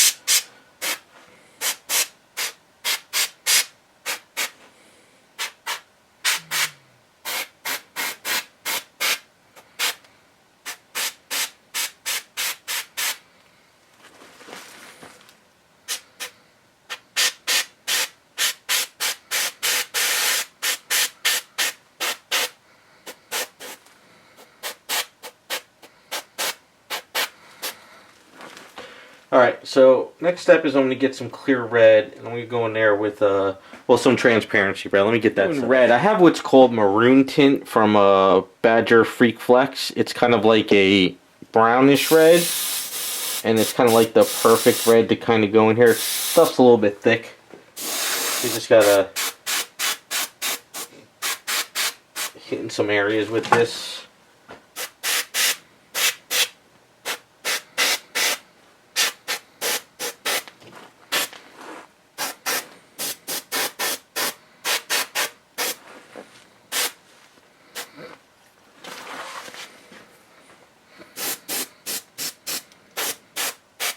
So any areas that you might hit too much orange, or maybe too much of that pearl, or maybe you messed up in an area with the pearl, kind of tone it down. Or maybe you don't like the yellowish pearl and you want to take it down. So it just starts to give it a little bit more life.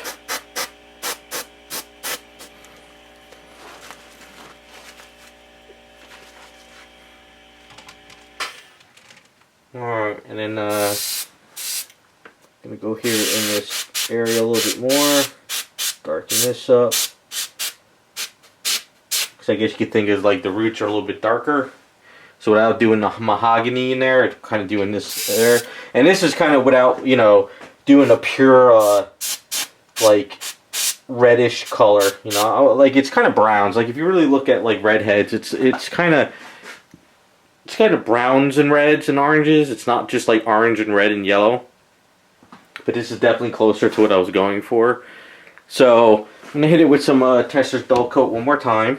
Kind of hit that, make sure that transparency sort of kind of melts away a little bit. Now, even though this is Tessor's Dull Coat, it still does not dull like dull, you know. It still kind of keeps things a little bit with a shine, even when it dries. I don't know if it's just because of the spray can version, maybe the bottle version, you know, that comes in a little bottle and you spray it out, maybe that's duller, but this kind of works this way. So what I'm going to do is let this dry up for a bit, and then I'm going to matte varnish it, but I'm going to do a mixture of matte varnish and satin varnish, because what I like to do is take these two. Matte will flatten it all the way down. Satin will keep it where it's at now, sort of. Not as shiny because this is still wet. But if you mix these two together in equal amounts, you get sort of like, not a matte, but not a satin. It kind of feels almost more like if you think like pre-painted sideshow statues, how they're like got that candy shell. Sometimes they're a little bit shiny, but they're still kind of flat. This sort of kind of gets in between. So that's what I want to do with the hair. So I'm going to let this Tessor's Dull Coat dry up, and then I'll come back and I'll do a flat coat on that, and then after that I'll see like where I'm at and if I want to do any more touch-ups and stuff. But that's kind of where I wanted it to be. It's got a nice red head, but it's not, you know, like I said, it's not super orangey. I wanted to stay away from that orangey yellow stuff. But yeah, more and more I keep looking at the picture compared to that, where as close as possible. let's let this dry and then I'll flatten it down and we'll go from there. Okay, so you see I went and put the hair on. Now it's very, very heavy. I have a picture. Hopefully I have this in the video if I remember, but I have it up on my screen at the moment. And like a lot of the dark area on the hair is kind of like this, you know, mahogany with red. But then it starts to go into like a sort of like an orangey red sheen, but it's not like orange where it's like potent orange, but it's also not like yellow. It's kind of still in that red area. But when you look at it though, you could tell that, of course, it's, you know, it's like this stylized hair. It's got like little pearls in there and like sheen to it. So I want to keep all my red colors together just in case that I start to have to go in there and do some touch-ups. You know, after I unmask this and all, you know, if there's areas I want to go in with a paintbrush and make pop a little bit, it's better to have all my colors intact, and so I could always mix these up again. So what I'm going to do now is we're going to take this red color that I have. This will probably be the next color to go on. And I wasn't going to dry brush, but now I'm going to dry brush. I'm going to go ahead and sort of try to build this up a different way than I normally do. But so we're just going to get this dry brush here like that, and we're just going to slowly build up and try to pull out these details a little bit more. Only because sometimes it's really hard to get that airbrush in there and pull out those details. And then if I have to go in there and do a little bit more shading, I could go in there and do it. So the idea is just to sort of kind of pull out the reds now. Get that shadow down a little bit and pull out these reds. Like I said, I'm looking at the screen, and while it's not perfectly red, it's still kind of helping. So I'm starting to pull out the details of the hair a little bit more. So I want to do this nice and slow and go through the hair. I want to listen to some music. So let's go ahead and do this, and then we'll come back and we'll do a little bit of the orangey hair, and then we'll probably mix in some pearls to kind of keep going. I might have to go back in with the airbrush and hit some dark mahogany areas, but it'll start pulling it together a little bit more. But I didn't want to go too dark in some areas, but we'll see how it works. So let's just go ahead and do this and see how it turns out.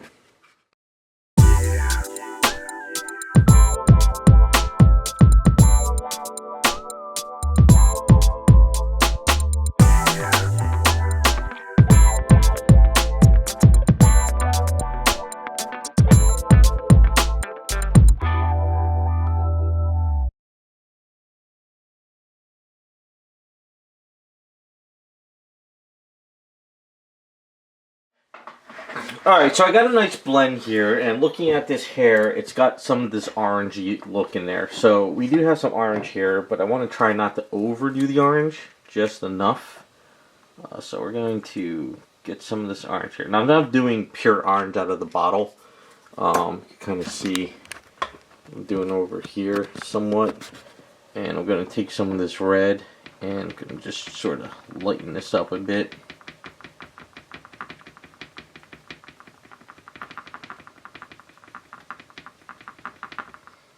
Definitely lighter, so, but it's really heavy on the brush, so we want to start to take this down. I might do a little bit more, but we'll see. I am looking at, so it's not orangey. I think what I need to do is tone the orange down a bit.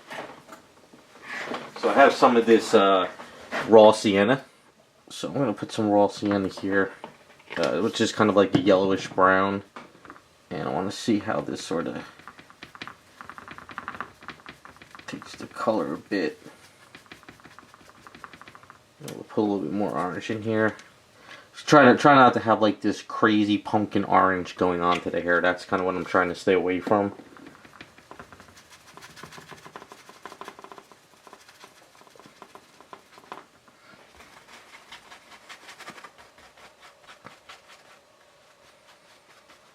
I'm gonna kind of start hitting this hair a little bit now. Just kind of.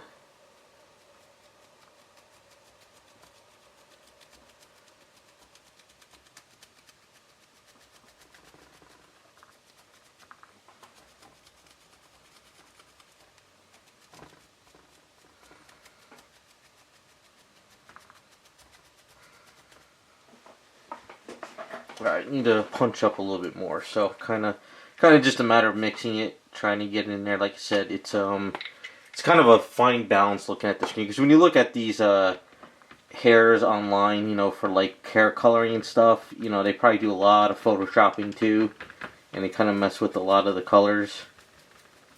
So I'm trying to match it, but not perfect. But then again, we don't have tiny streaks of hair, so that's a little bit better. Just a little bit of that red mixed in with the orange, and then that's some of that raw sienna. It's giving me like a orangey red hair now, but not like in your face orange pumping out at you. That's kind of where I want to go with it.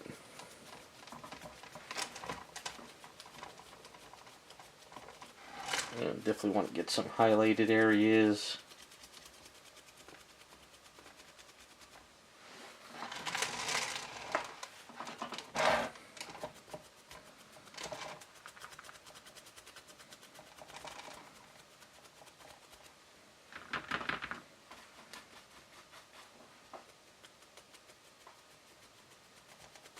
And one thing you want to stay away from with this is white. Because any whites going in here with this type of a paint up will start getting you that pink hair, and that's what you want to. That's one thing I made a mistake a lot back in the day when I first tried to do like redheads. I was trying to throw whites in there, and I realized that's just going to start pinking it up, and it's not going to look right.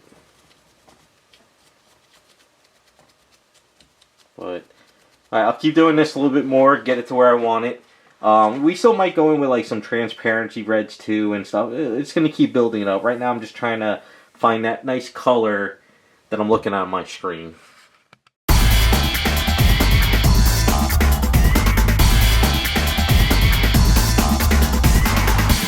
Alright, so I want to start adding some highlights, and at this point you want something like of a yellow, but you also want something that's going to make it sheen or shine.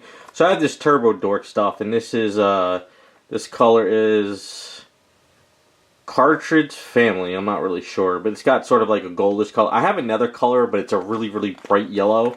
But this is kind of more of like almost between gold and copper. So I'm going to use some of this to sort of pop out the highlight a little bit more. And then we're going to probably go back to the airbrush booth, and we're going to start messing around. So now this is kind of where you start getting some silkiness to the hair a bit.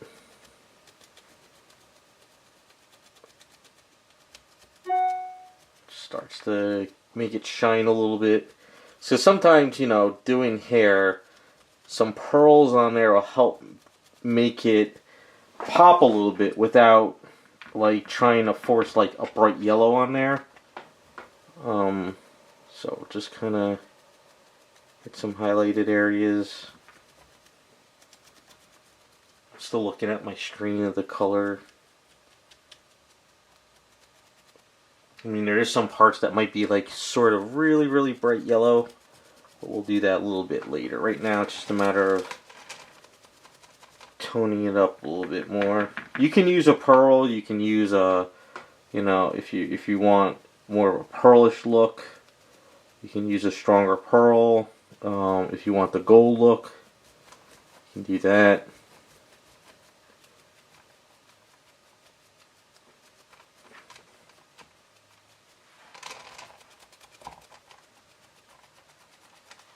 I just like using pearls, not really metallics, but pearls in hair like this. And then when you flatten it down, you get that silky hair look. It just helps make it pop a little bit, and makes it pop a little bit without popping too much, I guess you can say.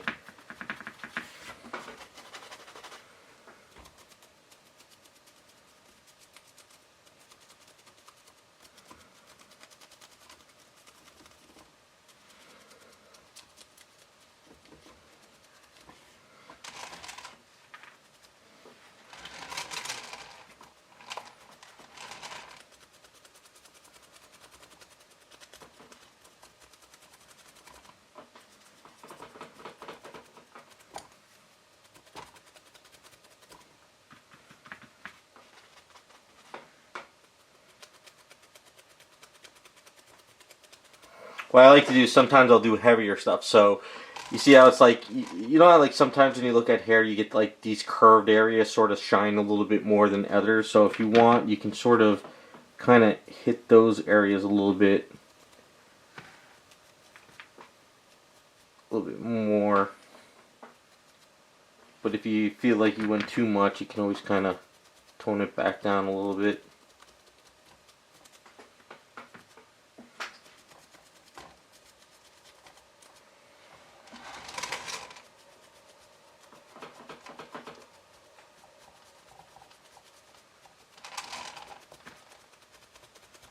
Same thing like over here, like some of these curved areas. Hit a little bit more.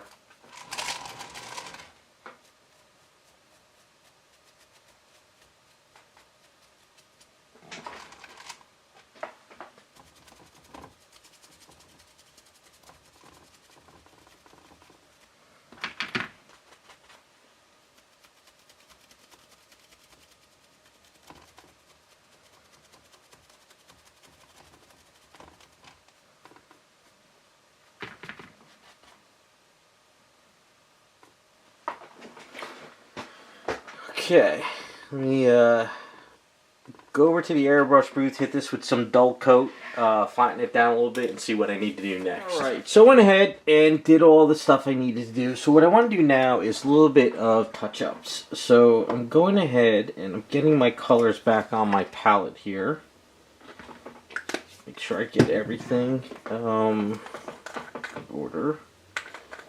And I want to sort of make some areas pop a little bit. Not much, just a little. So, make sure we got...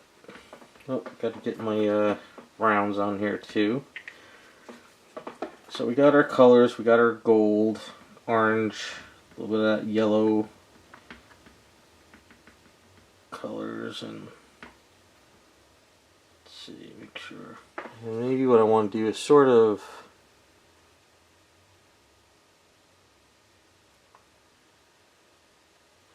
some areas that couldn't sort of... There, I gotta get my... So I'm gonna probably have to do this off camera again a little bit closer.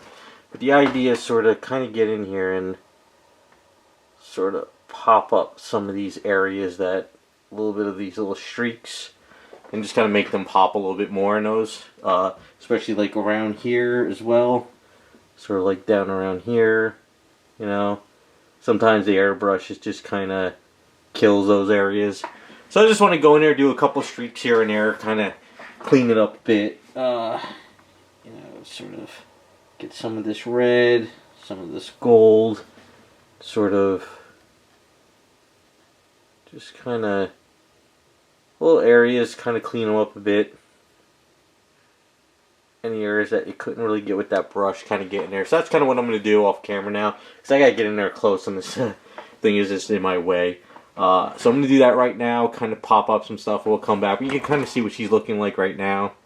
But when we come back, hopefully it'll be a little bit more popping in some areas. Not much, just a little bit.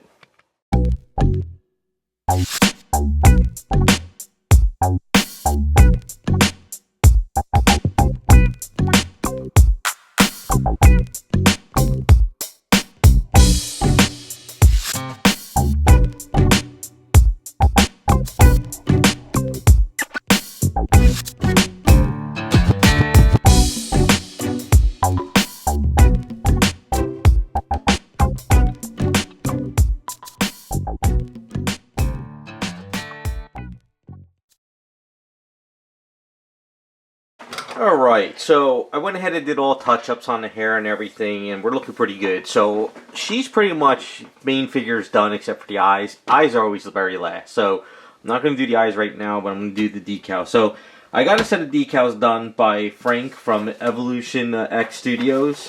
He does the eye decals as well. I will put his information in the description below. So if you want to contact him and see what kind of decals he does. So it's Evolution X Studios on his Instagram and also YouTube. And I'll put his email and stuff on screen and all that stuff as well.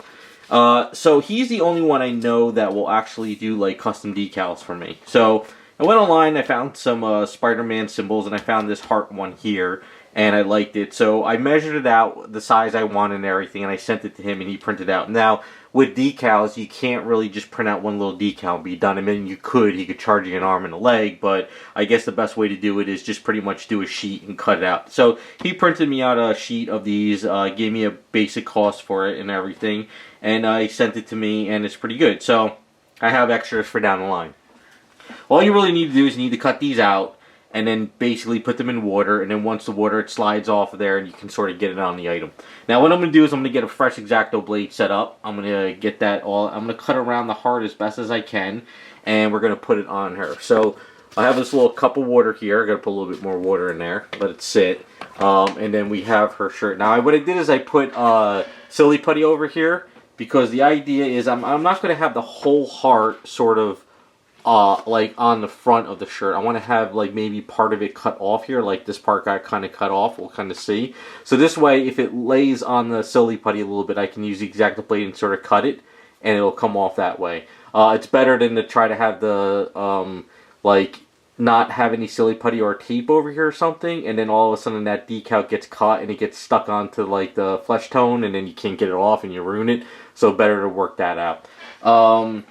Then once that's done, I had this stuff called it's not Insta. What is this stuff? Where the hell is the bottle? It's over here somewhere. There we go. Yeah, Solvacet. That's what it is. Solvacet. So Solvacet sort of like you put it after you get the thing on there. You use the Solvacet, and what it does, it sort of kind of like melts it and it liquefies it. Well, not liquefies it. Kind of just melts it onto the item and smooths it out and gets out all those bubbles. And then once it dries up, it's pretty much on there. And then what we'll do is we'll dab some white on there, but. I know some people have said they use Solvacet for decals, and then what they do is they put the Solvacet in the little thing and they use the decals and slide it off that way. Those might be the guys who do like a lot of those, you know, aircraft carriers and boats and ships and planes and stuff, and they really know how to use those decals. I don't use them enough to really know what to do, so I just do what I normally do. So what I do have here, though, is I have a nice fresh little cup pad. This is my cup pad for eye decals and stuff and everything. Since you want to have a nice clean flat surface, you don't want to get anything stuck over here. I probably got to pick up a new one soon since this stuff's been kind of getting on it over the years. But you don't want to cut on, like, you know, when you have like A's and stuff sticking out. You want to have something flat. So let me get my X-Acto blade, a nice fresh blade in there. We'll kind of cut this around, and then we'll kind of work on it and get it on. Alright, so it's also a good thing, too, while we have a lot of hearts here, because if we screw up, we got some backups. It's better to have backups anyway. So they pretty much look all the same. So what I'm going to do is I'm going to cut out this one.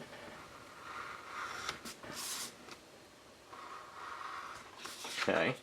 Put these aside. You want to be careful too. You don't want to get any water on these sheets and everything. So there's a couple ways of doing it. One, if you're good enough, you can sort of cut around the heart perfect, and not have it done. But we're gonna have a sort of cut around the heart, but we're gonna have a little bit of an extra spot.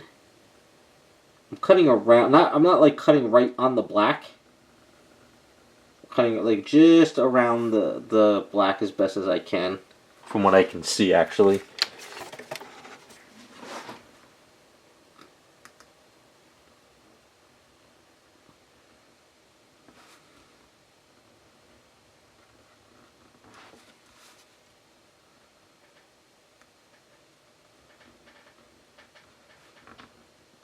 One thing too is he can't print white, so those white eyes are going to be clear. So because there is a white shirt, it's okay. But if it was like a black shirt, those eyes wouldn't really stick out, and you would have to sort of pop it or whatever. All right. So what I'm going to do is I'm going to come down here and I'm going to start cutting lightly, just enough that I'm cutting the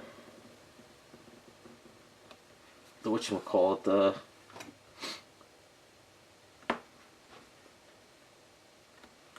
transparency and not the heart itself.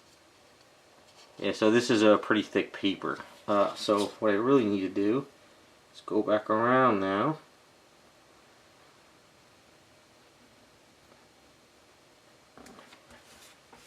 I really do like his decals because they are pretty thick paper.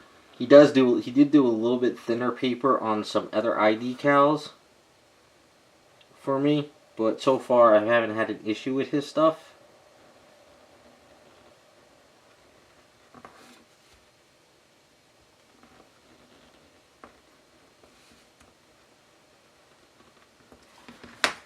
so this should be it here. Okay, and we got around it, so you can kind of see how I cut around it. Next step is we got to put it in here. Now this seems to be a little bit too small. The reason why I have this here is because I can have something to hold on to, I guess you could say. Alright, I gotta put a little bit more water in here, and then I'm gonna let this sit. You gotta let it sit for a couple minutes to kind of soften up, and then we're gonna try to get it onto the shirt. I had to get a bigger cup, and it sort of cracked a little bit too, because when I put it in there, it kind of curled up on me real fast.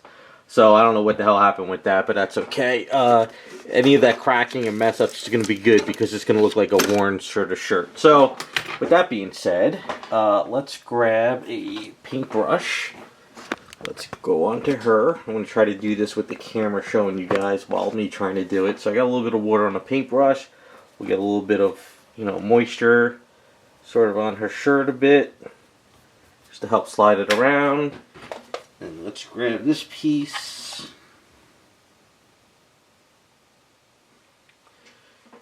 And let's see if we can slide.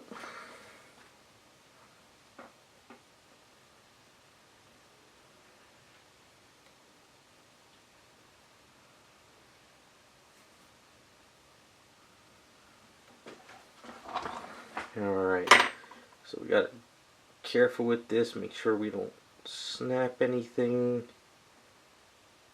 tear anything up.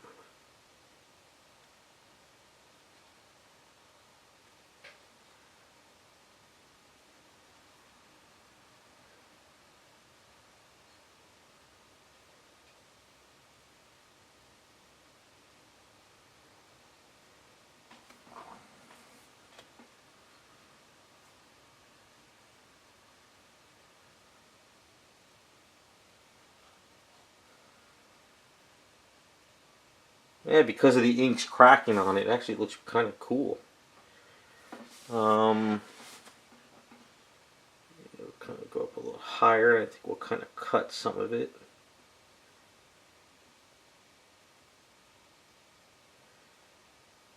Sometimes mistakes and stuff really make these things look better. So, and what we'll do is we'll grab our paintbrush. And we'll see if there's any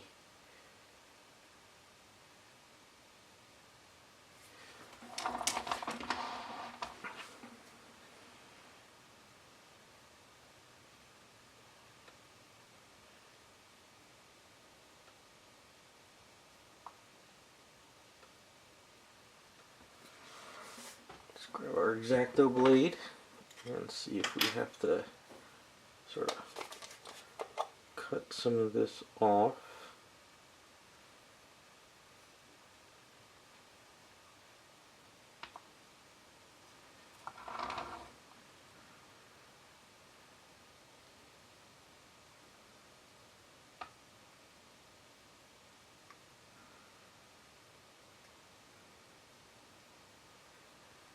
Doesn't want to cut too well.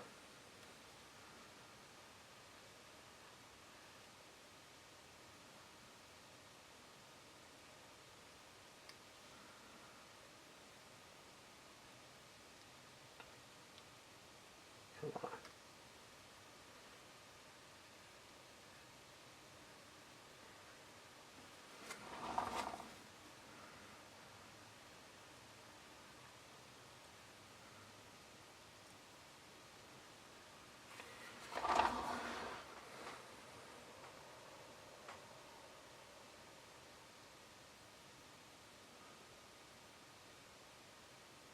Alright, so now go to our Salva set.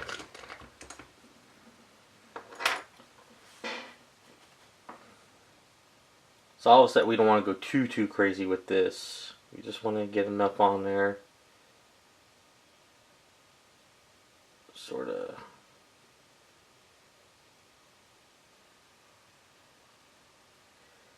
Make sure if there's any bubbles. We also want to make sure we don't bleed anything.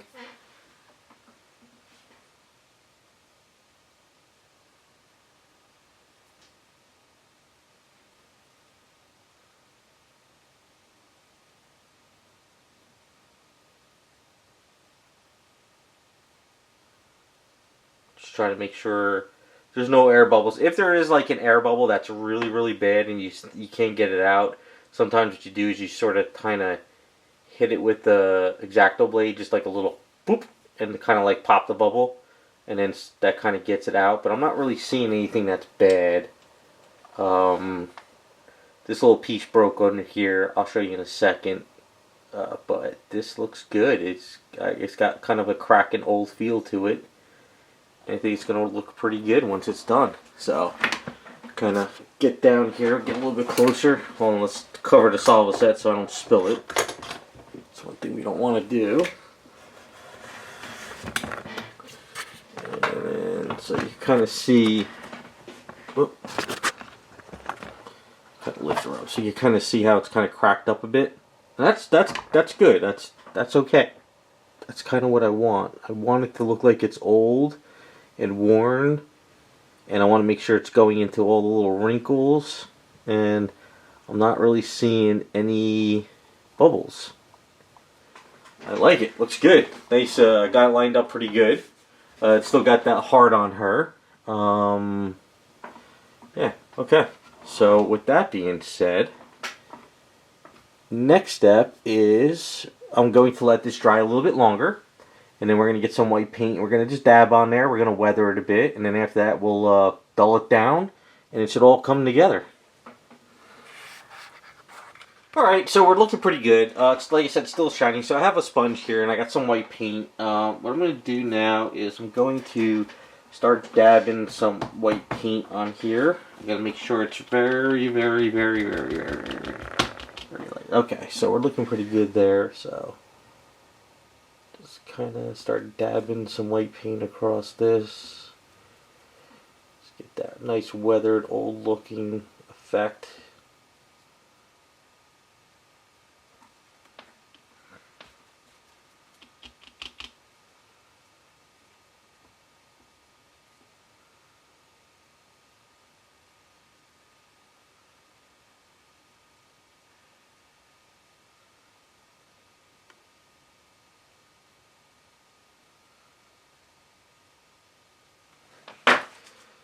And you can kind of start to see, just by going on top of it, you start getting a nice worn old look. You figure she's not wearing a brand new shirt, so.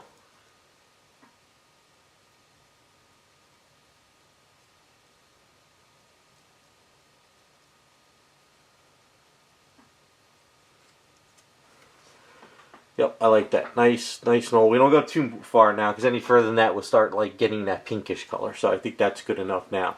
So what I'm going to do is grab my airbrush. Instead of stopping the camera and everything, let's just grab the airbrush. Make sure it's... we want to do is we want to get Tester's Dull Coat matte again on this. And we want to matte this down to really get that old effect. This will help sort of seal it in a way.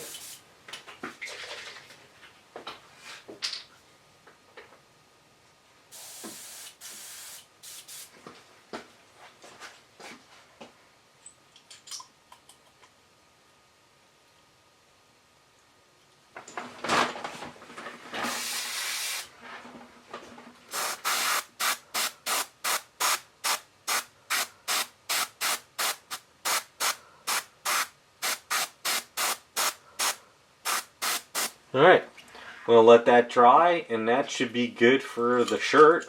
And then we'll let this kind of cure up for the day, and I'll put the eyes on later. And then next we're going to start working on the base and pillows. Kind of pulling a late night, and I figure since the base is in the garage and that's going to dry out with the Bondo overnight, I can actually work on the bottom part of this base. And I want to give it more of a bronzer look. So I have some basics here. This is kind of like a... what is this? Some copper. This is some brown basics. I have some Warlock bronze. Just some Citadel. I love this color, but this is the only bottle I have left. I got some Turbo Dork 2 cents color here. This kind of like changes sort of as it goes. And then maybe I might mix in some other color or something. But I kind of just want to get a paintbrush and just kind of get this all messy. So the idea is to get this all bronzy looking. And then what I'm going to do is the cushion that's underneath here. I'm probably going to do this more of a mahogany red. And then there I'm going to do all the pillows in different colors. I think that'll look good because I think the bottom of the base is going to be sort of, I'm thinking like a grayish marble, sort of like a floor, but darker. I don't want the base to be light, or it might turn light. I'm not really sure. It all depends on how it goes, but I got things sort of in mind on how it's going to be. I really wish I could pull all these off and then put them back on, but it doesn't work like that because of whatever, you know, it's glued together. So I figure let's work from the bottom forward. So let me get some colors mixed up here. We'll start slapping colors on. We'll go from there and just build it up. I want to make it look messy. I just don't like this bluish bronze, like this. It's kind of like, I don't know, I'm just not really a fan of the colors here. So I just want to get that out of there.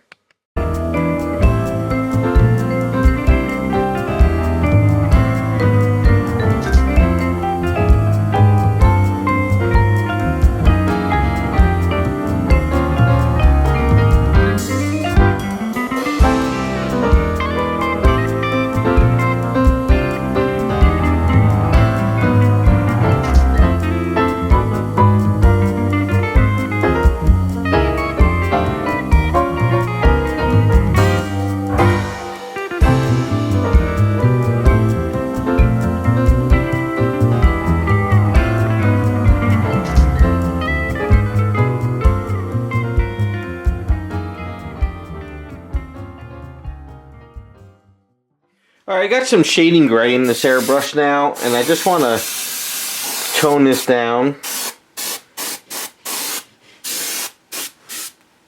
And I don't care if it kind of bleeds a little bit. Kind of kick on the airbrush. I just don't want it to be too shiny. But I want to give it sort of that bronzy look. So what happens is I was running low on the Warlock Bronze. And so if you just put copper on there and then you kind of tone it down, you can sort of get that look a little bit.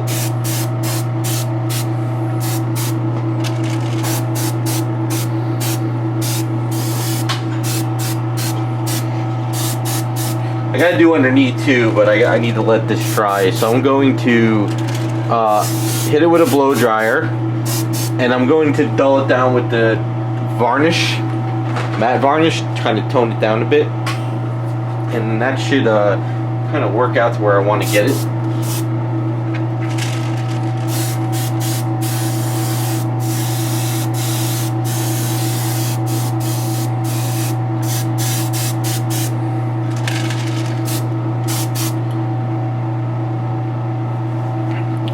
Yeah, so what I'm going to do right now too is I'm going to hit it with some Testor's dull coat, kind of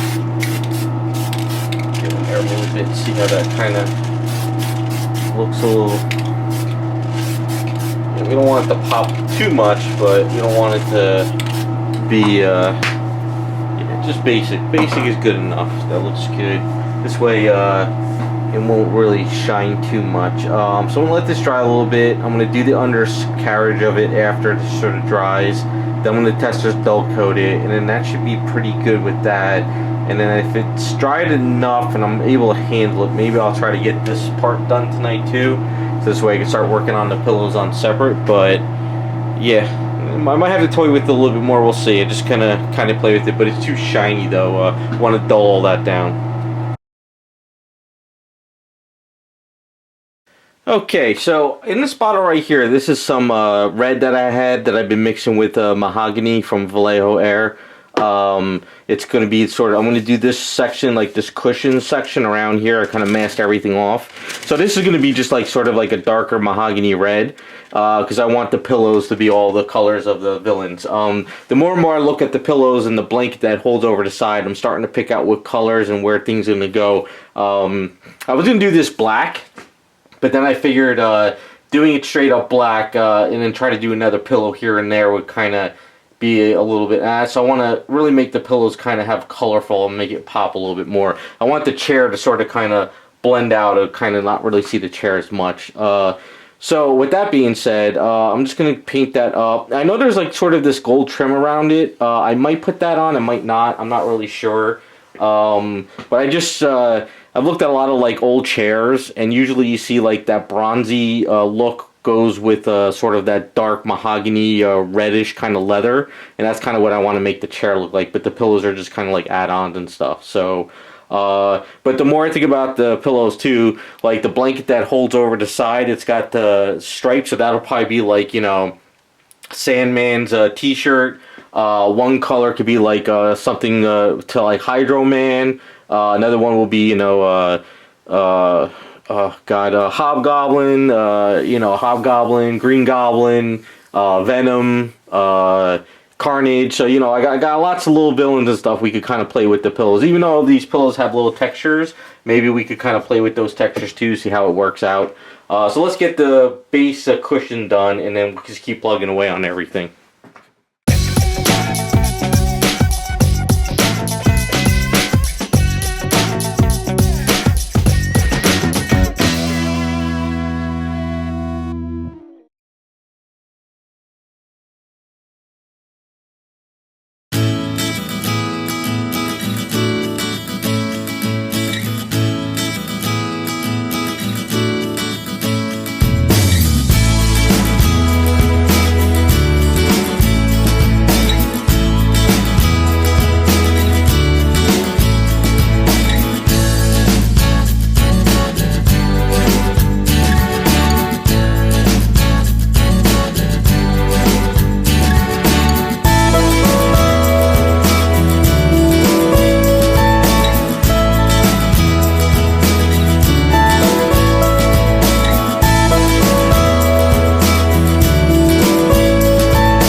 Alright, so I just wanted to do a little bit of an update. So, this is the base to the Tissot doors for Mary Jane. So what I did is I did a sanding of it. You can see over here on the floor I did some quick sanding. And then I just got some Bondo. And I'm kind of just doing a layer over this. So I'm going to let this dry up for tonight. I'm just going to cut out these areas here for the chair. And then what I'll do is I'll sand this again. So what I want to do is I want to do like kind of a nice marble floor for her.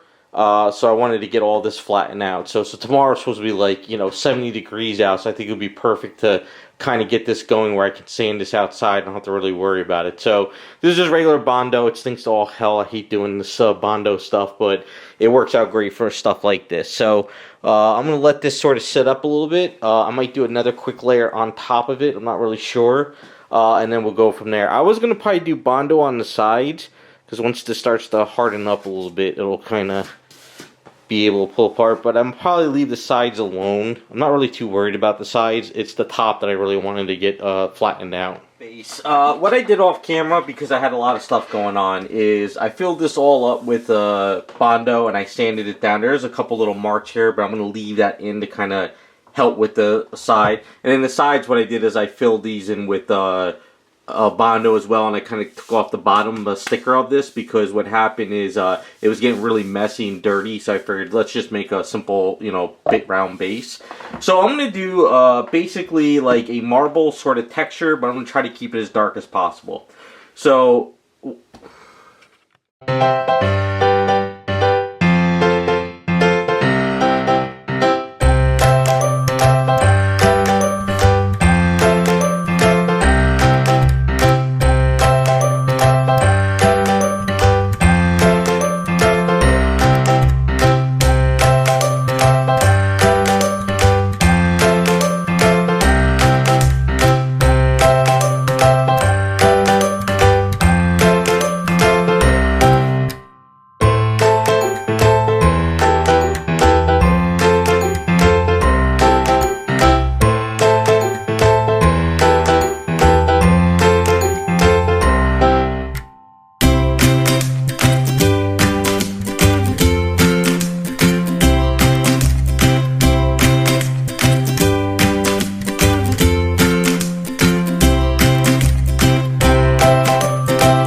where it's at right now. It's not overly done, and I don't really want to add a lot of like streaks and cracks to it, because I don't want it to be too busy. I kind of like how it's just the way it is now. It's got like a marble effect, but it's not overpowering. It still might be on the light side, I'm not sure yet. But what I'm going to do is I'm going to do some Tesser's dull coat. I'm going to really give this a nice coat, and I'm going to let this cure up for the rest of the day. And then what I'll do is we'll come back and we'll put everything together and we'll see how things look. If I think it's okay, maybe it's a little too much on the white side, I might have to dull it down. I'll do some like, transparency shading gray or something, or maybe like mix a little bit of the gray with some blue and give it like a Payne's gray type look. But normally what I like to do is sometimes when I do these stuff, I do like cracks on it, but since this is kind of more of like an elegant type of scenario, and it's kind of like, a marble floor type thing, I don't want to go crazy like that. If there was like a texture on here, or there was like, patch marks, or like, like it was like a tile floor with different squares, I could do something different with that. But since it's just a basic base, I want it to be dark and pretty simple. So that's what I'm at right now. So like I said, I want to let this cure up. I don't want it to be glossy either, but I'm not sure yet, because the only thing is I know if I make it kind of glossy, a lot of those imperfections will show more, and I'm not sure I want to do that yet. So since I used the Winsor Newton, some of the Liquitex soft body black and stuff in there, that stuff takes a little bit longer to cure, so I want to give this a day or two. before if I decide I want to sand it down or if I want to do some nice gloss coats or something. I'm not really sure. So let's do this Tesser's dull coat. I got the fans going because it's going to suck out all the fumes and everything. And then we'll come back in a day or so and we'll see how things are going. But at this point, everything is pretty much almost done. Got some touch-ups to go here and there. Got to do the eye decals, but we're pretty much at the end game, so we'll see how things look. So basically what I like to do is the Tesser's dull coat, if it's kind of hard to see now, but that speckling I did with the airbrush, it's sort of like melting it a little bit now, and sort of this texture is kind of coming out a little bit better, which is kind of cool. So yeah, I'm kind of happy with where it's at. But Tesser's dull coat's kind of really great to give a nice coat, and it'll help it dry it too, and then once it dries it'll be a little bit stronger. With the latex, the acrylic paints. So yeah, I'm just gonna let this kind of cure up now. Let this go for a while, and we'll come back and we'll see how things are looking.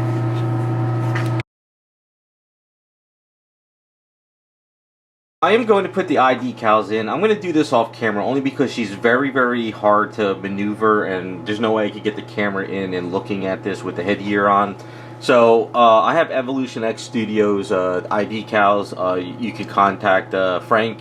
That's who does this stuff. That's his scan. I will put his information in the description.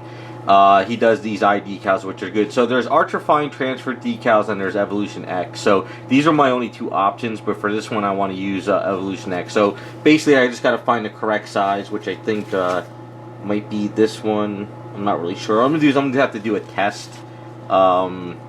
Yeah, I don't want the iris to be huge, but I don't want it to be really small, so I gotta find the right one. I do know that when I talked to him, when he first gave me these sheets, this stuff, this was a little bit thicker, like really, really thick plastic like thing, but I think he's able to get thinner sheets now. I think he's changed it. But this was something he gave me a long time ago and I've been using and stuff. But they really are nice irises. They work great. Definitely you can see tons of different sizes. He's also great too if you're willing to pay the money and he has the time. I think he will do custom sheets of decals for you. He's done that for me. So what I've done in the past is I asked him, like you saw here, I wanted the Spider-Man logo. So I basically gave him a file that I wanted. He basically gave me a price, and then we worked it out, and he did it up and sent it to me. So that's a good option, and he actually does a good job on this stuff so far. So I'm pretty happy with everything. So, but I do have some other sheets of his as well. I'm going to figure out which one's the best. I'm going to, like I said, do it off camera. But, you have a little cup of water, and then after you get it in, you get it positioned, there's Solvaset. You pretty much use the Solvaset to get all the air bubbles out and kind of melt it over the iris, let it dry, and then after that you seal it. But I never really seal anything until I'm really happy with where it's at, because sometimes you could place the eyes and it looks good, but then when you look at it and you position it, it's actually off, and then if you have to go in there and do it, if you seal it, it runs into a problem. That's why I always, like when I do a commission for somebody too, I always position the eyes, I get it on there, and I send pictures and say, are you happy with it? Do you like it? Because if you seal it with putting some clear coat on it, and then you try to take it off, what you do is you have you have the resin, then you have primer, then you have paint, and then you have the decal, and then you have a clear coat, and then if you try to take that clear coat and everything, you start scraping all the bottom stuff, and it becomes a nightmare. So it's always something to take your time, get them positioned. It also takes some practice. These eye decals are a pain in the ass. That's why it's good to have a sheet of them, because if you mess it up, pull it off, cut another one, and get it on. And then the only problem though is if this is the size you need and those are all the blues you need, that's a problem. So invest in getting yourself a couple sheets, because as many times as I've done eye decals, sometimes I get lucky and they go on great, and other times they break, or I positioned it wrong, or it slid together and it bent, so stuff goes wrong all the time. But anyway, I'll get this done off camera and we'll show what it looks like afterwards. And then after that, just to find a lot of final details here and there, and should be all finished up. Alright, so I got the eyes on. I'm pretty happy with the way they look. I really like these eye decals. They're, like I said, these are the older sheets, so they kind of were a little bit thicker. So it took a little bit of soaking it into the Solvaset. What I have to do is, I get the eye on there with the water and it gets positioned so it kind of like floats off the piece. But once you get the solva set on there, and if you're careful, it starts to kind of melt it and goes around it. And it got in there pretty well. So I lined them up pretty good. I'm going to probably put a little white dot on there. But I'm going to seal them first. But I got to still let them dry because it's a little bit, still a little bit moisture in there. And then I'm also going to gloss up the lips because I want the lips to be a little bit glossy. So I got some gloss varnish. I'm going to do the lips now. I'll let the eyes dry. I'm going to do, the way I seal it is I use the varnish satin because I don't like to do like glossy eyes. I like the satin, where the satin varnish is sort of like sort of shiny but not shiny. So I don't want the eyes like like looking like they're crying. So I'm trying to stay away from like putting like high gloss on eyes. But for the lips though, I'll put gloss. And then after that, I'll probably just put like a little white dot, probably on the eye a little bit somewhere, just to kind of make it pop a little bit. Maybe this one or so, or maybe if I could get in there, I could do that one too. But I really like that. This green really is popping out too. It really goes good. And I think once it's on the base with all the other green pillows and stuff, it should make a pop and kind of go up there. So yeah, that's pretty much what I got then. I'll probably go over this too a little bit more, make sure I didn't any little errors, clean stuff up, touch stuff up here and there. But pretty much done. And then we'll kind of go over it in the photo setup and we'll finish out the video.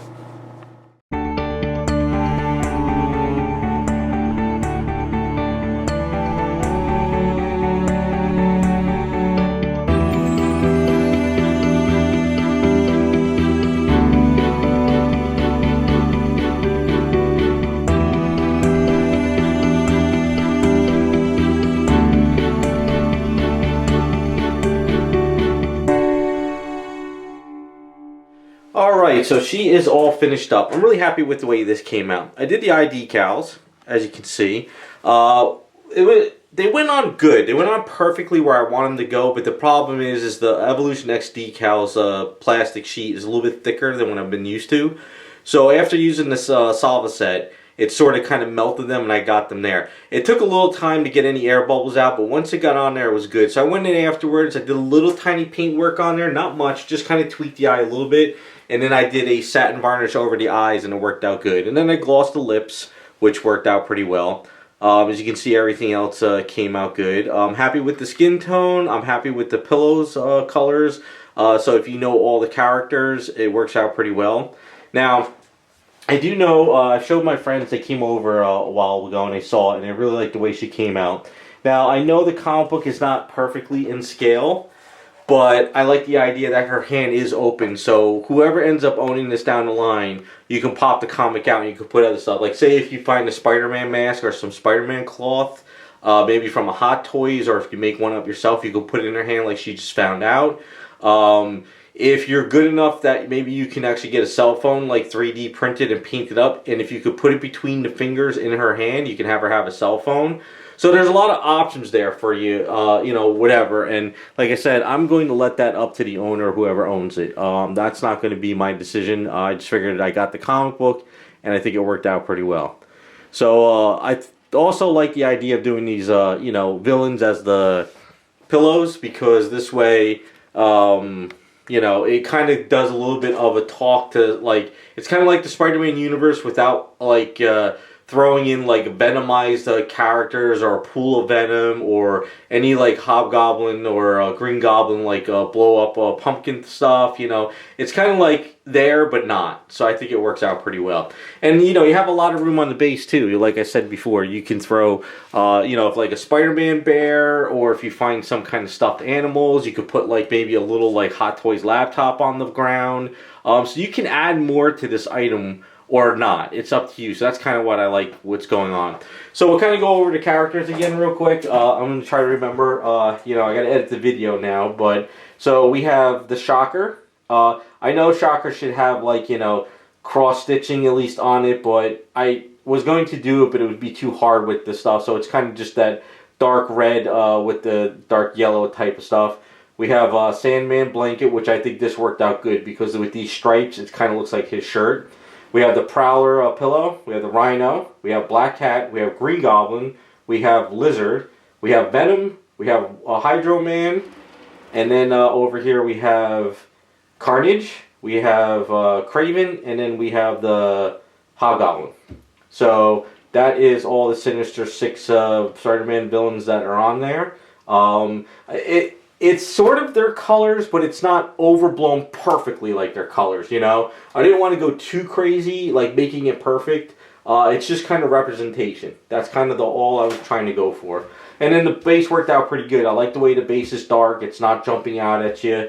It's not like, you know, bright. So her white shirt, and this is kind of like the focus, and everything brings you up to here, which is great, you know? We're not like looking, you know, we're not having something like crazy, like a crazy Venomite symbiote over here that's taking your eyes down here. Like this white shirt and everything is focusing here, which works out. And I'm pretty happy with it. Sadly, I wish I got this done back when I started the video series. I apologize for the long delay, but, you know, family issues arose and we got to do what we got to do. But finally, she's all done. Other than that, I like the way the jeans came out. My friends came over and saw it. They said they absolutely love the jeans. They love the hair. This statue is absolutely wonderful. I wish I was able to have gotten more of her back when she came out, and I could have done some more customs, but life at the time was very difficult, and I had to kind of... I did have a second one where I was going to use for a custom again, but at the time, everything was just going to hell, so I had to sell it to, you know, get money and stuff, but it is what it is. But at least I got to do one custom, you know. But yeah, there we go. I don't know, what do you guys like it? Do you not like it? You know, when I did this, like Mary Jane, you know, was kind of like at the top of my list. But as I worked on her now, and I finally got a chance to like to catch up on everything and kind of like redo stuff and all that stuff, I probably have about maybe 4 or 5 other characters I probably would have chosen now if I started. But back when I started this, I thought this Mary Jane would be good. So, you know, if you're a Spider-Man fan or you know, you're a big Spider-Man collector, this would be a great item for your collection. She's going to be up for grabs on my website. You know, if you have some museum type Spider-Man poses, they would actually be good standing next to her. Or even if you have like a bunch of villains, you know, you could have her in the center of a bunch of villains. You could even design like a maybe even a backdrop too here, where you could put like a window and you could have like Spider-Man swinging in the back type thing, like she's like in the room, like just chilling with the window open. So I mean, if you really wanted to take it further, you can. But yeah, other than that, I'm pretty happy with it. I really like it. I'm happy that the jeans came out as good as they did. I was a little bit concerned too after I sculpted them how it would look with paint, but once I got the paint on there, things worked out pretty well.